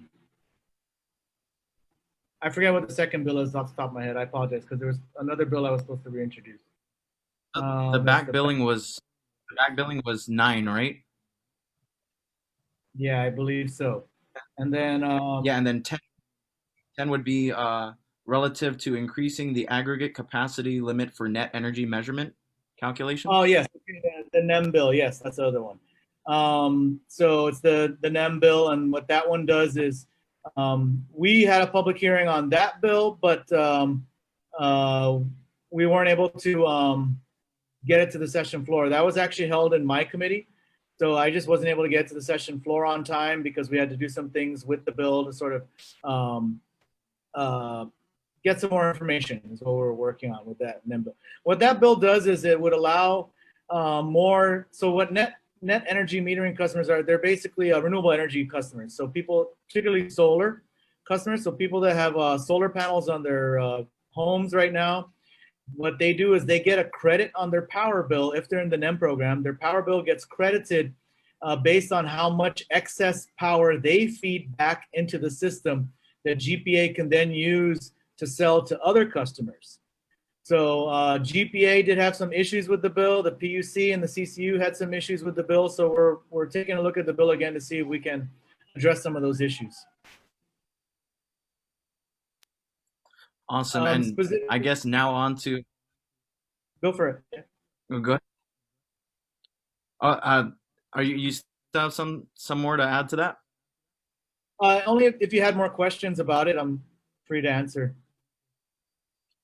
Well, I think one of the big things is everybody's wondering about the CCB, and so I know we've been in communication here and there, and it really does seem a little bit like a he said, she said kind of thing. Well, in this case, he said, especially when it comes to the study, not study. And so if you can clear that up, as far as, GVB was told to have the study, they shall have the study, right? That's the language. And for the most part, it was their opportunity to conduct a study by their parameters, if I'm not mistaken, correct? That was the point of the whole study, yeah. So to start back from the beginning, how this all came about. GVB did have concerns with the Cannabis Industry Act in the beginning. I'll give them that. That's fair, that's true. Their concern was what the potential impacts would be to the tourism industry. So what we said in the legislature is we added in the bill, we basically said, fine, if you guys are concerned about it, do a study on it. By all means, do a study on it. In fact, we mandated that they do a study on it within, I believe it was 90 days of the enactment of the law, study the impacts, and we said, GVB, you determine the parameters of this study. So you figure out how do you want to conduct the study, what the parameters are, so you can study what the potential impacts would be to tourism. So that way we would know what the potential impacts could be to tourism. And if you have any concerns, that's where the concerns should be studied in that economic impact assessment. So the law passes. When we got to when the board started working on the rules, I remember clearly that there were certain times when the board mentioned to GVB, because GVB has a board member. They actually have two board members on. So they mentioned to the GVB board member, hey, please check with GVB. You guys are supposed to do an economic impact study. The board member came back and said, we don't know what study we're supposed to do. The reason I remember this clearly is because the board turned and looked at me and asked me, Senator, you're the author of the bill. Do you know what kind of study they're supposed to do? And I said, no, they're the ones who wanted the study. They should know what kind of study they want to do. Like, they didn't know what parameters, they didn't know how to study it. They were concerned that they can't study the potential impacts because the industry hasn't been stood up yet. And I said, well, I don't know. They're the ones who wanted to study the potential impacts. So they asked for it. They should do it. They should know what to do. The GVB board member goes back to GVB. This happened more than once, and come back again and say, we're not sure how to study. Eventually, they just came up with something, and they said, okay, we think we can get a study going. And they hired tourism company, I believe called Tourism Economics, if I'm not mistaken. Hired them, paid for them. GVB determined the parameters of the study as they were supposed to. And then that is the study that shows positive impacts from legalizing cannabis. That's the study that shows the potential for more tourism dollars, the potential for more jobs. That study does not show any potential loss in revenue. So my question is, why isn't it in that study? Instead, what you have is months later, GVB coming back and now producing a study that I don't know what their methodology was for the study at all, producing some sort of numbers or figures saying, oh, we're going to lose 100% of this visitor market. We're going to lose 50% in this visitor market. And they're all based on assumptions, and there's no real methodology to how they determine those percentages. So that's what I have a real problem with, is that, they did a study already. And now they're saying, oh, no, that study wasn't good enough. So now they've done another study. My take on it is I think they did a study. I think they don't like the results of the first study. So now they made up their own numbers. That's my take on it. With regards to the study, there's been people saying that it's a little too little too late for for GVB. They had their opportunity to conduct the study the right time, the first way around. And according to Jerry Perez and CCB board member Teresa Ariola from Guam Behavioral Health, regardless of the time, if their argument has substance, then it should be heard. Oh yeah, sure. Okay, so if they have substance, that's a good point. Substance. Where's the substance of their study? Where's the methodology? How did they determine those percentages would be lost in those markets? Yeah, show us the methodology, because I'll tell you what, the study that they paid for did share the methodology, and that study is several pages long. All I've ever seen from GVB is like an email that's like 1 page long that says, this is how much money we're going to lose.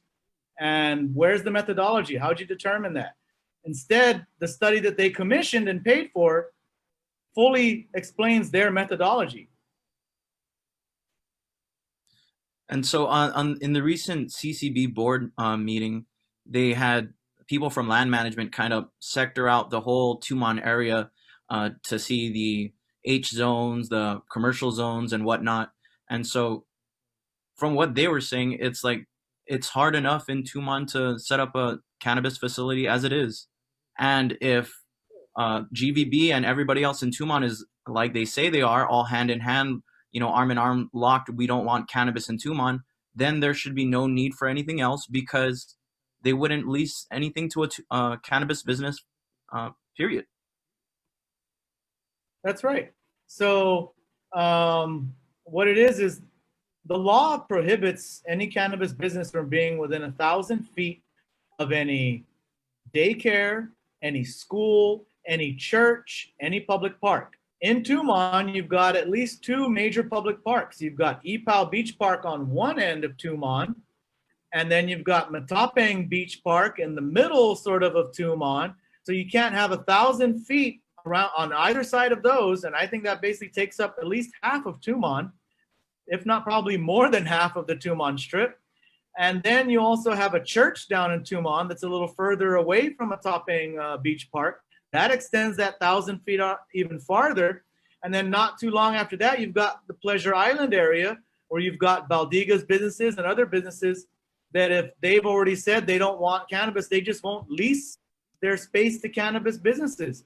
So really, I don't know where a cannabis business would. And if they would, there's only very few options of where they would potentially lease it. So it's not like there's going to be cannabis businesses all up and down the strip. No, in fact, they won't be allowed in most places. And it's going to be very hard to find a place to have. So even if there was the opportunity, maybe you'd see one cannabis shop at the most down there. If that, there might not even be any. I haven't gone and looked myself to see if there's any places available where they would have it, but where there's a place available where they're willing to lease it, and it's 1,000 feet away from all those other places that are prohibited, like the public parks and the churches.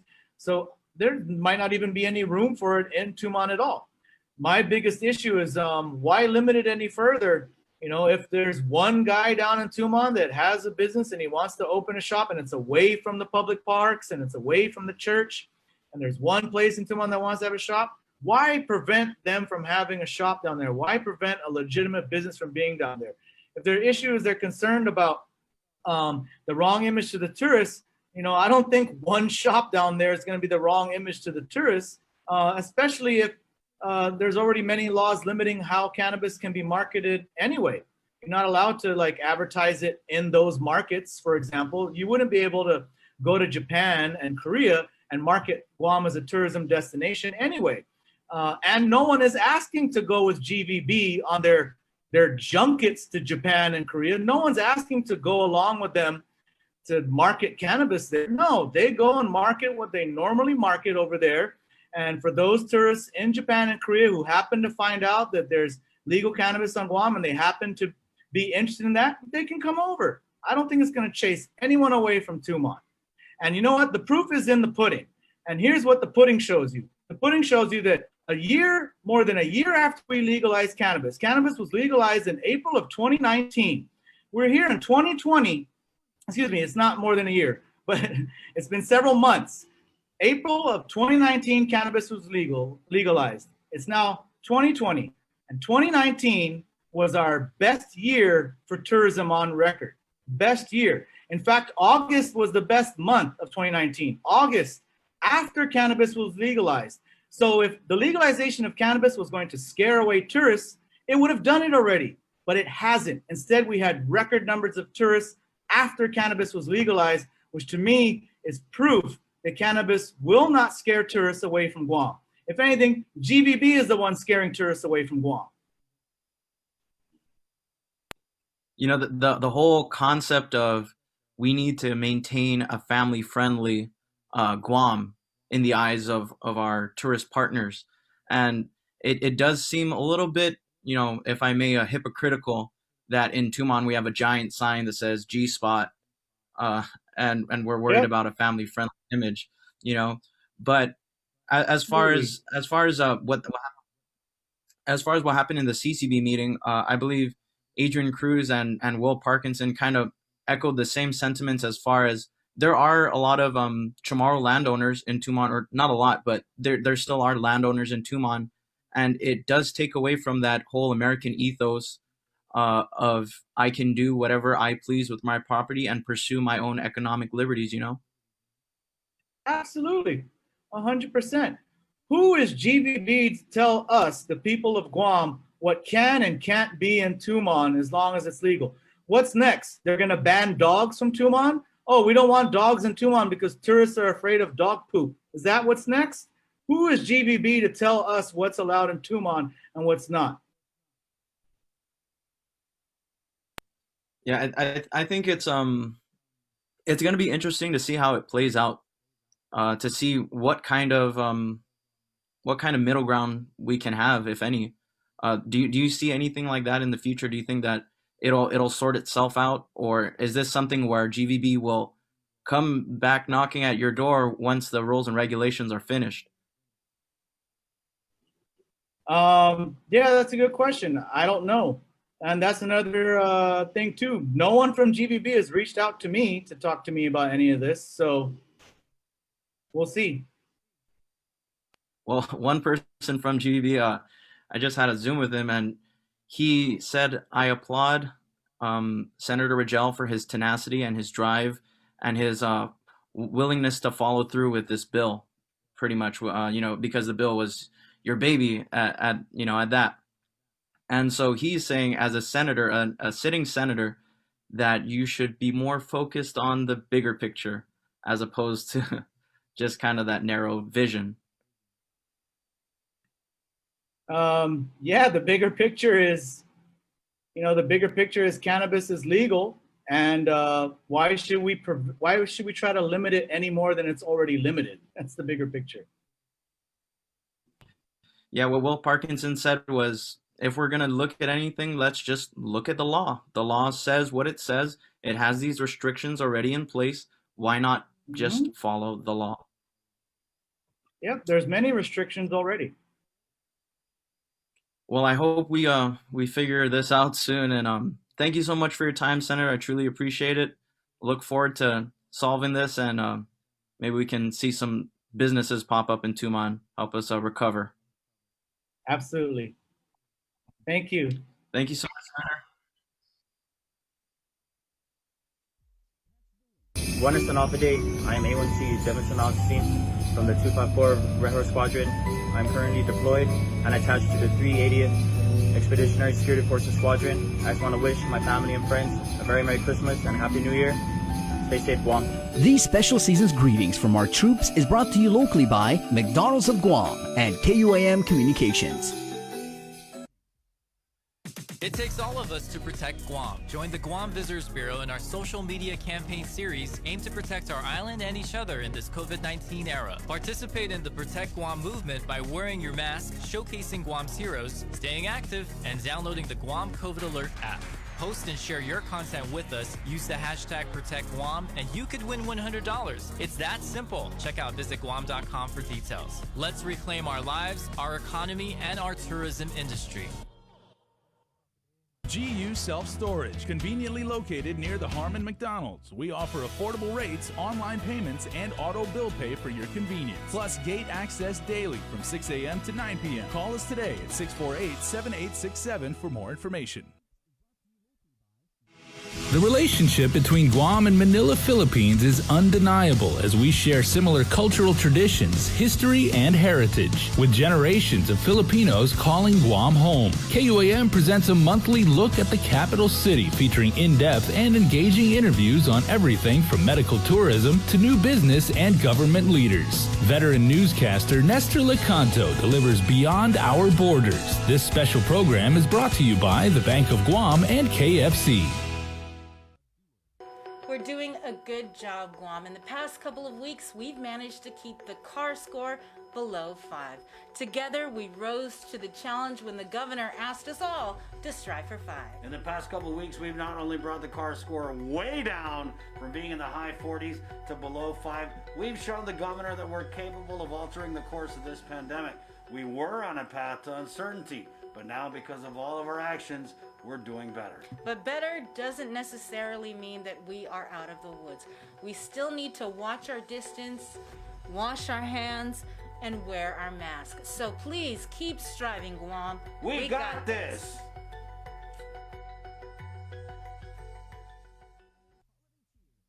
Our frontliners have been working tirelessly to keep us safe, and now they need your help to get our island back up and running as safely as possible.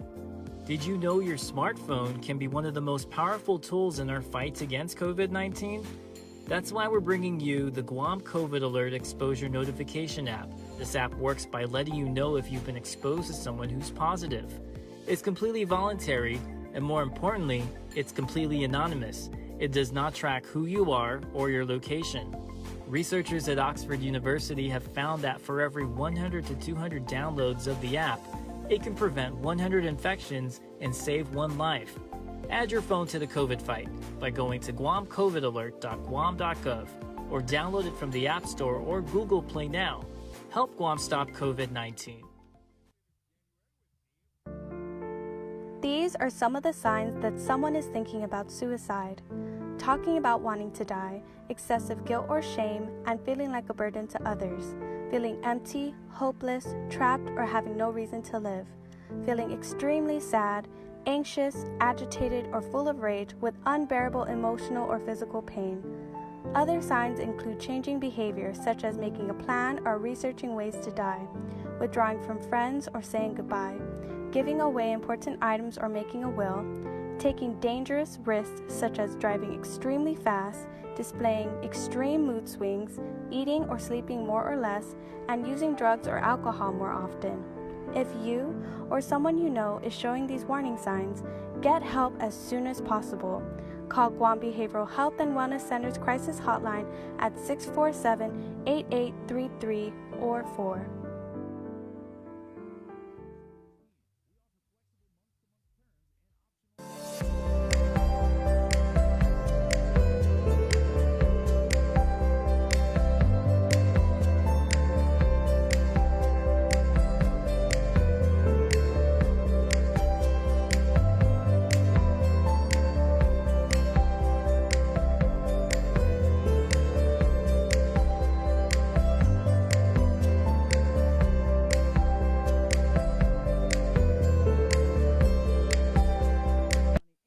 We have Andy Wheeler and our guest. Good morning and welcome to the show, guys. All right, here in the Zoom room, and I'm going to be taking over right now. And joining me here, we've got Cynthia Cabot, the Executive Director of the Guam Coalition Against Sexual Assault and Family Violence. Cynthia, it's nice to see you again. Hafa and good morning. Thank you for having me. Always a pleasure. And Attorney General Levin Camacho joining us here because January is Human Trafficking Prevention Month. So obviously this is something that is a worldwide issue, and I wanted to talk about because human trafficking is not all a Liam Neeson movie, those kind of things that come to mind.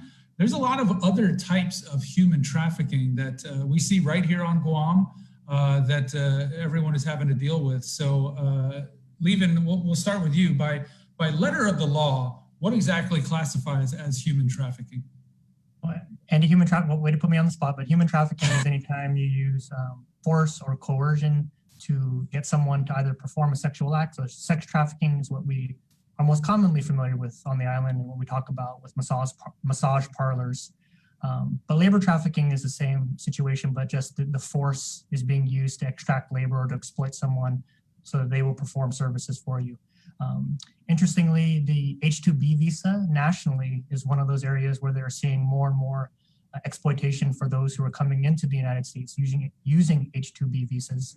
I just saw a stat, it was about 760 cases of human trafficking reported in 2 years for those who were here legally on visas. And then when they got here, whether they were housing them in humane conditions, or they were taking fees as part of their staying with them and not paying them as much.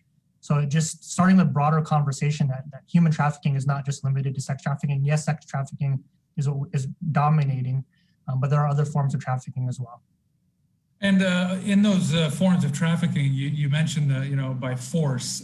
In some cases, it can be as simple as just taking that visa away or taking their passport and holding it from them, right? Well, in the H-2B visa program, basically it's a threat of deportation, because usually when you are here legally on a visa, it's specific to an employer. So if they're saying, okay, either you're going to do what I tell you, or I'm going to send you back home, and that is another way that you can use force or coercion.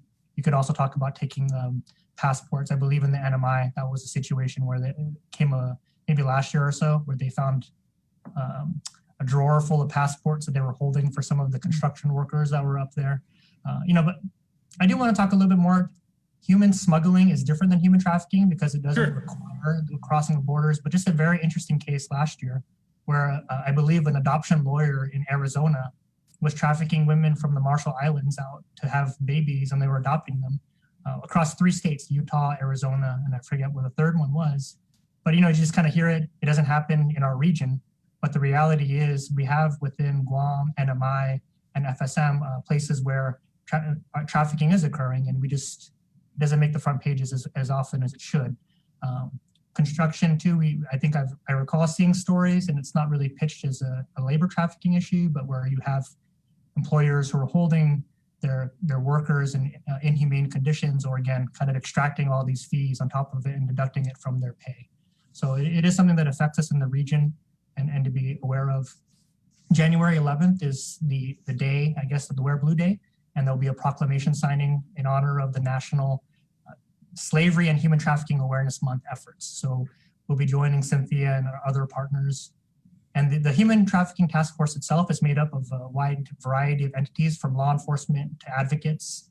So you have a full range, because oftentimes the victims of human trafficking require different types of services than a traditional a victim of crime would require. But I do want to give a shout out. Jane Flores, who's the director of the Bureau of Women's Affairs, created these wonderful PSAs in different languages: Chamorro, English, Tagalog, I think Chuukese, and Mandarin. We'll be rolling them out, videos, and we'll make those available to, I think, you, Andy, and anyone else who wants to view them. We'll be rolling them out over the next few days. And lastly, yeah, they sent me all the pictures here, and Cynthia, we've got you joining us. So you're with the coalition and the proclamation signing in January. It seems like you and I just talked last year about some things that you had, and it was a month. I think it was Family Violence Month. Yes. And then you guys have all these months that you've got to keep lining up just to raise awareness about these issues. So January is a big one for you. Tell us about what the coalition has planned. And actually, we are certainly taking the lead we defer the lead to the Office of the Attorney General in this matter, since they do handle the Human Trafficking Task Force, which the coalition is certainly an active member of. But on our part, we do more by way of training and supporting the awareness of. So we do have a training coming up in January.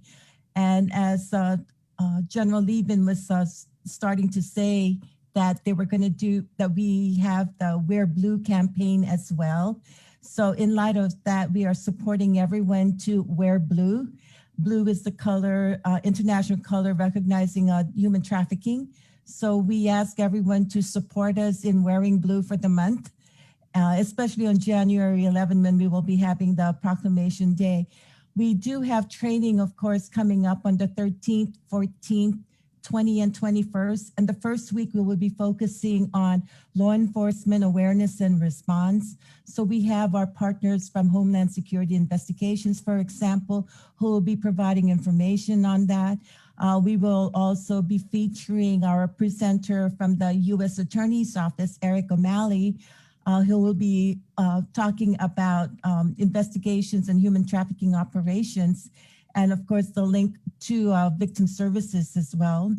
And the second week, we will be featuring more of a focus on victim services. So we have reached out, and as General Camacho has mentioned, that this is certainly in the region, and we wanted to draw more attention to that. So we have reached out to our partners, such as representatives from the Pohnpei Women's Council, from the Chuk Women's Council, and even from the American Samoa Alliance Against Sexual and Domestic Violence to join us and to shed some light as to what they're seeing with regards to human trafficking, because it does impact us. It does impact the region as well.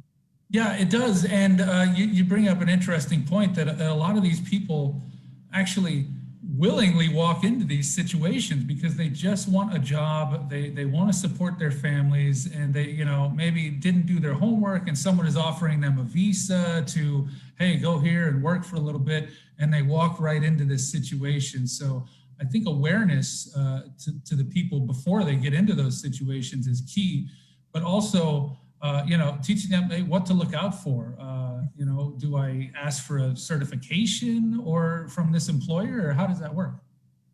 Well, actually, what we are also providing is we are planning to roll it out, and in partnership with the U.S. Committee on Refugees and Immigrants, we are setting up a trafficking victims assistance program whereby we can support from the coalition. Coalition doesn't provide direct services, but hopefully this will be one way that we can support our partners in being able to provide services. Because in addition to raising awareness about the prevention of, oftentimes those who are in those situations, maybe one, do not know that they are being trafficked, or two, do not know where to go to for assistance. So with this effort and with the lead from the Office of the Attorney General and General Camacho, we are hoping that through this month, we'll be able to raise greater awareness of this issue and where to go to for assistance. Yeah, Leland, that's a good point Cynthia brings up. People, the employers or the traffickers use that fear to kind of keep people in line, like, oh, if you say anything, you're going to get deported or what have you. So for those that do think that maybe they're in a trafficking situation, who do they turn to? Who do they call? Well, the Marianas Fusion Center actually has set up a hotline, so 671-475-0400. And if you either are a victim of, or you suspect someone is a victim of trafficking, you can call that number, and then they'll be able to refer it depending on if it's a law enforcement issue, they'll refer it to law enforcement. If it's a victim services issue, then we will get them to the places that they need to get to. So that is the number they can call. Andy, it's interesting because we spoke maybe last year. 2020 feels like it was about 4 years. But maybe last year we talked to the Nurses Association, and nurses are sometimes the ones who find out about human trafficking victims because they either won't give their information or they seem scared with the person who brought them in. So I understand we're in the public health emergency, but we're hoping, it doesn't end in January, right? This is an issue that's always going to be something that we need to be better about doing more outreach on. Hopefully sometime in the future, we can do more trainings, working with Cynthia on the medical professionals so that they know what to do, what to look for, and who to report it to if they believe someone is a victim. And that's how the Blue House case actually was reported. I believe it was through a nurse someone who came in with injuries or a medical procedure, and then they reported it to law enforcement at that point.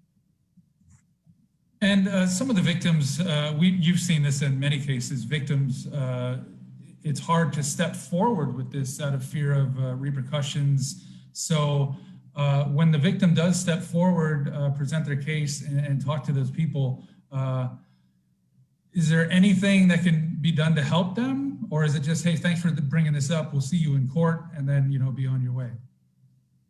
I'll let Cynthia handle that because it's a very complicated situation. Right. You're going to have a wide variety of range of circumstances and situations. But, again, it goes back to victims of human trafficking. Sometimes you're going to get called in because of prostitution, right? You're soliciting someone and then you find out that they're actually a human trafficking victim. So you're going to handle that case differently than you would a traditional case. But Cynthia can probably talk a little bit more about that. Right, Cynthia, because as you said, you don't do the direct services. You kind of manage a lot of these different organizations. So you have something to help those victims? Well, actually, we don't manage them. We work in collaboration with them. And so, for one, for example, is Vero, Victim Advocates Reaching Out. Oftentimes that is the go-to number that we give out, 477-5552. It's right there on the tip of my, at my fingertips whenever someone would ask for information as to who to call. But then many times what we are also looking forward to is raising community awareness, talking about the prevention as well. And then also encouraging everyone in the community to be advocates, to be our community champions, because if anything, maybe that victim may feel comfortable about sharing with you. You may not be a law enforcement person. You may not be a medical health professional to be able to assist. So perhaps you can be that person who could be the link to other services. So, which is why we offer these kinds of training opportunities for increased awareness and reach out to the larger community to say, join us in our concerted effort to be able to stop the evil, as our ads will say. Stop the evil. You have the flyers. I have them here. You can view those online. And stop the evil. And I feel like it's kind of a tricky situation that somebody, they do need the hired labor, and maybe they kind of, without even knowing, get themselves into where they are the trafficker. Have you seen instances like that, Levin? Not that I'm aware of, Andy. I think typically it's going to be a subcontract. I mean, the cases that I'm familiar with, and I know Cynthia has mentioned the U.S. Attorney's Office. They've prosecuted a lot of these, and that's a huge component. Prevention, but prosecution, at the end of the day, you need to be willing to take action against those who are trafficking. But my understanding is that oftentimes it's going to be, like you said, you won't even know that your contractor or subcontractor is engaging in these types of activities until it breaks the news. So it's really the workers, and the case that I'm thinking of, the workers came forward and they reported it, that they were not being treated fairly. And you mentioned the high-profile case there, the Blue House. Is that one fully wrapped up, or are there still some loose ends? I believe those cases have all been resolved, Andy, at this point. That was the big, the marquee case, I guess. But how many other cases of this has your office seen that maybe haven't made the news as much? It's complicated, and part of it, defining it is very underreported, as you said. Usually, especially if there are immigration consequences, people may not be as willing to come forward and to report it. So part of our outreach is showing that we do have resources available, that you shouldn't feel as though you're the criminal. If you come in on a visa and you're being exploited, that okay, I don't want to come forward with my boss because they're either going to deport me or they're going to put me in jail. So we just need to be more upfront about what kind of services, and that we are going to hold the right people accountable in these situations. And it's good. And I think, that's why we wanted to start this interview with defining what exactly the trafficking is. Many different forms, as you said, it's not just the sexual trafficking, there's the labor trafficking. So the services are there, Cynthia, and you are available to the victims to seek that help, and they don't have to worry about things on their end. They just these traffickers, they need to be held accountable. Absolutely, which is why victim service providers certainly work closely with our law enforcement as well, because in as much as we are trying to work to support the victims and survivors, we want to be able that justice is served as well, and that this doesn't continue. It is interesting to point out, though, that for the most part, we often think that perhaps it's only the adults that are involved with regards to labor trafficking and for sex trafficking. A couple months back, we did have the director for the Office in Trafficking in Persons do a visit here on the island, and she was appalled that when asked about the number of youth who are involved in trafficking, for example, we give her 0 as a count.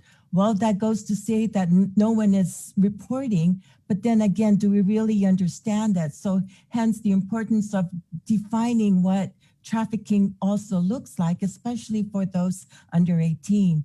So which is why with our upcoming training, we have also included our federal resources, such as the Office of Trafficking in Persons, to provide more information so we are better aware of what that might look like and be able to also come up with services to be able to reach out to youth, for example.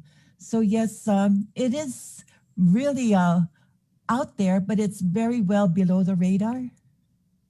Yeah, and you want to be able to give people the awareness to know to not walk into those situations, so we don't have to send these cases to AG's office. Right. You nip that in the bud before it even starts for employers, the traffickers, and everyone else that's just, like I said, looking to support their families, maybe send some money back home, and they get into these situations. So raising awareness, definitely important. And January is the month, but this is a year-round thing, and it's obviously complicated for you, Lieven, because this is something that spans different borders and jurisdictions. So you've got your hands in a lot of different agencies and countries, islands. So it is a big task, but hopefully we'll trend so this can go away and human trafficking won't be a problem. Hope so, Andy. Anything else you two would like to mention? I know January 11th is Wear Blue Day. Is that the blue that you're going to be wearing, Cynthia? Because I'm checking to make sure. I'm starting ahead. There are different shades of blue, so wear blue. All right. And if people want more information, Cynthia, can they go? I have these flyers. They were sent to me on WhatsApp, but I don't think you're going to be sending everyone on island the flyers to their phone. So where can they go and see them? Actually, we do have information on to register for our upcoming training as well, and that's on www.guamcoalition.org. So we have lots of room. It is via Zoom, of course, virtual, like many things these days. But we encourage everyone to join us. We appreciate the support of our law enforcement partners, as well as our service providers, not just on Guam, but also in the region, for assisting us in putting this out. A lot of people come together to, obviously work on this problem. Attorney General, anything you want to add before we let you go? No, Andy, I think Cynthia covered a lot of it, and we'll also on our website, I believe, have the videos. We are learning how to use YouTube, so I think all the information videos that are coming up, we've learned how to create a playlist, so all the different languages will be available on our YouTube channel. Is that what they're called?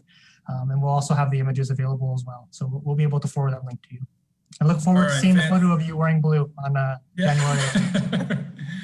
All right. Well, thank you very much, both of you. Again, January is Human Trafficking Prevention Month. Just raising awareness so you know, and we can get rid of this stuff. So thank you again, both. Have a wonderful day and Happy New Year. Thank you, Randy. Happy New Year. Thank you. All right. We're going to take a real quick break, I believe, Sabrina, and then we'll be back to close out the show. Buenas Day. I am A1C Jefferson Augustine from the 254 Red Horse Squadron. I'm currently deployed and attached to the 380th Expeditionary Security Forces Squadron. I just want to wish my family and friends a very Merry Christmas and Happy New Year. Stay safe, Guam. These special season's greetings from our troops is brought to you locally by McDonald's of Guam and KUAM Communications. The relationship between Guam and Manila, Philippines is undeniable as we share similar cultural traditions, history, and heritage, with generations of Filipinos calling Guam home. KUAM presents a monthly look at the capital city featuring in-depth and engaging interviews on everything from medical tourism to new business and government leaders. Veteran newscaster Nestor Lecanto delivers Beyond Our Borders. This special program is brought to you by the Bank of Guam and KFC. We're doing a good good job, Guam. In the past couple of weeks, we've managed to keep the CAR score below 5. Together, we rose to the challenge when the governor asked us all to strive for 5. In the past couple of weeks, we've not only brought the CAR score way down from being in the high 40s to below 5, we've shown the governor that we're capable of altering the course of this pandemic. We were on a path to uncertainty, but now because of all of our actions, we're doing better. But better doesn't necessarily mean that we are out of the woods. We still need to watch our distance, wash our hands, and wear our masks. So please keep striving, Guam. We got this.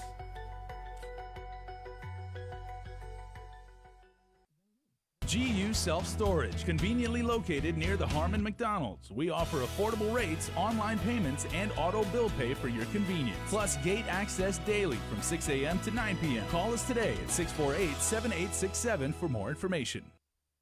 It takes all of us to protect Guam. Join the Guam Visitors Bureau in our social media campaign series aimed to protect our island and each other in this COVID-19 era. Participate in the Protect Guam movement by wearing your mask, showcasing Guam's heroes, staying active, and downloading the Guam COVID Alert app.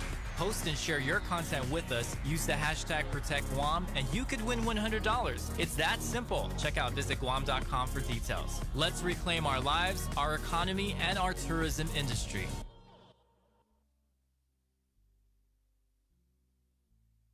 Half a day in Mabuhay. I'm Ann Pobutsky. I'm the territorial epidemiologist for Guam. Wearing a face covering protects you and those around you.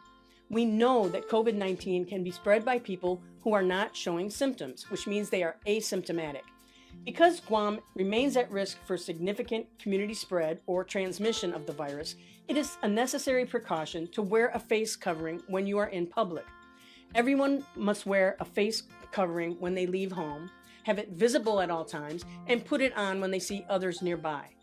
Face coverings are required for everyone when shopping at stores, seeking healthcare, and inside the workplace. Covering your face reduces the chance that you will unknowingly infect someone else if you are carrying COVID-19 but have no symptoms. Prevention saves lives. For more information, please call 311 or visit our website at dphss.guam.gov. We got your 6 at 6 a.m. with The Link on Breeze 93.9 FM.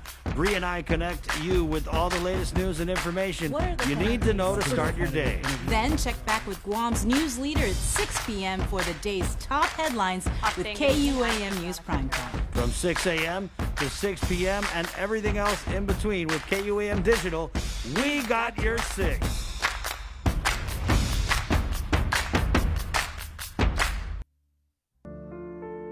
These are some of the signs that someone is thinking about suicide. Talking about wanting to die, excessive guilt or shame, and feeling like a burden to others. Feeling empty, hopeless, trapped, or having no reason to live. Feeling extremely sad, anxious, agitated, or full of rage with unbearable emotional or physical pain. Other signs include changing behavior such as making a plan or researching ways to die, withdrawing from friends or saying goodbye, giving away important items or making a will, taking dangerous risks such as driving extremely fast, displaying extreme mood swings, eating or sleeping more or less, and using drugs or alcohol more often. If you or someone you know is showing these warning signs, get help as soon as possible. Call Guam Behavioral Health and Wellness Center's crisis hotline at 647-8833 or 4.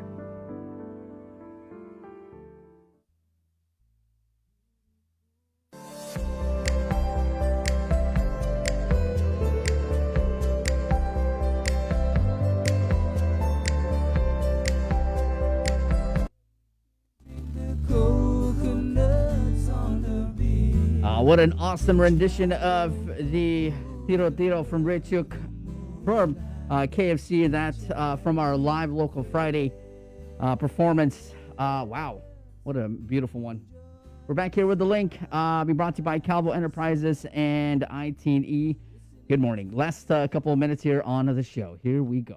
Right. So, what a big show today. You can watch all of the interviews on our YouTube channel. We had Neo Pineda giving an update on how St. Paul's is preparing for the return of face-to-face. We had PD Mayor Jesse Allig. He is the newly elected president of the Mayor's Council of Guam, and the first time the village of PD has a president for the MCOG. We also had Sinahani Mayor Robert Hoffman elected as vice president of the MCOG. They were on the show talking about conversations with public health, and for their constituents to please contact their office if they are homebound Minumcos, because it appears that public health might be going out and doing vaccinations. So the deadline to turn in all the information is this Friday. We also had Melanie Brennan on the show from the Department of Youth Affairs and some of her co-workers talking about this reentry program that they are standing up, and that's to help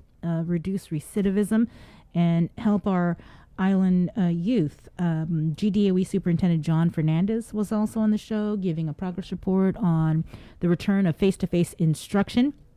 He also talked about this MOU that they're working on with the Department of Public Health regarding their nurses, because the GDOE nurses, they're now back to their regular jobs with GDOE. For most of the pandemic, they were helping augment public health to respond.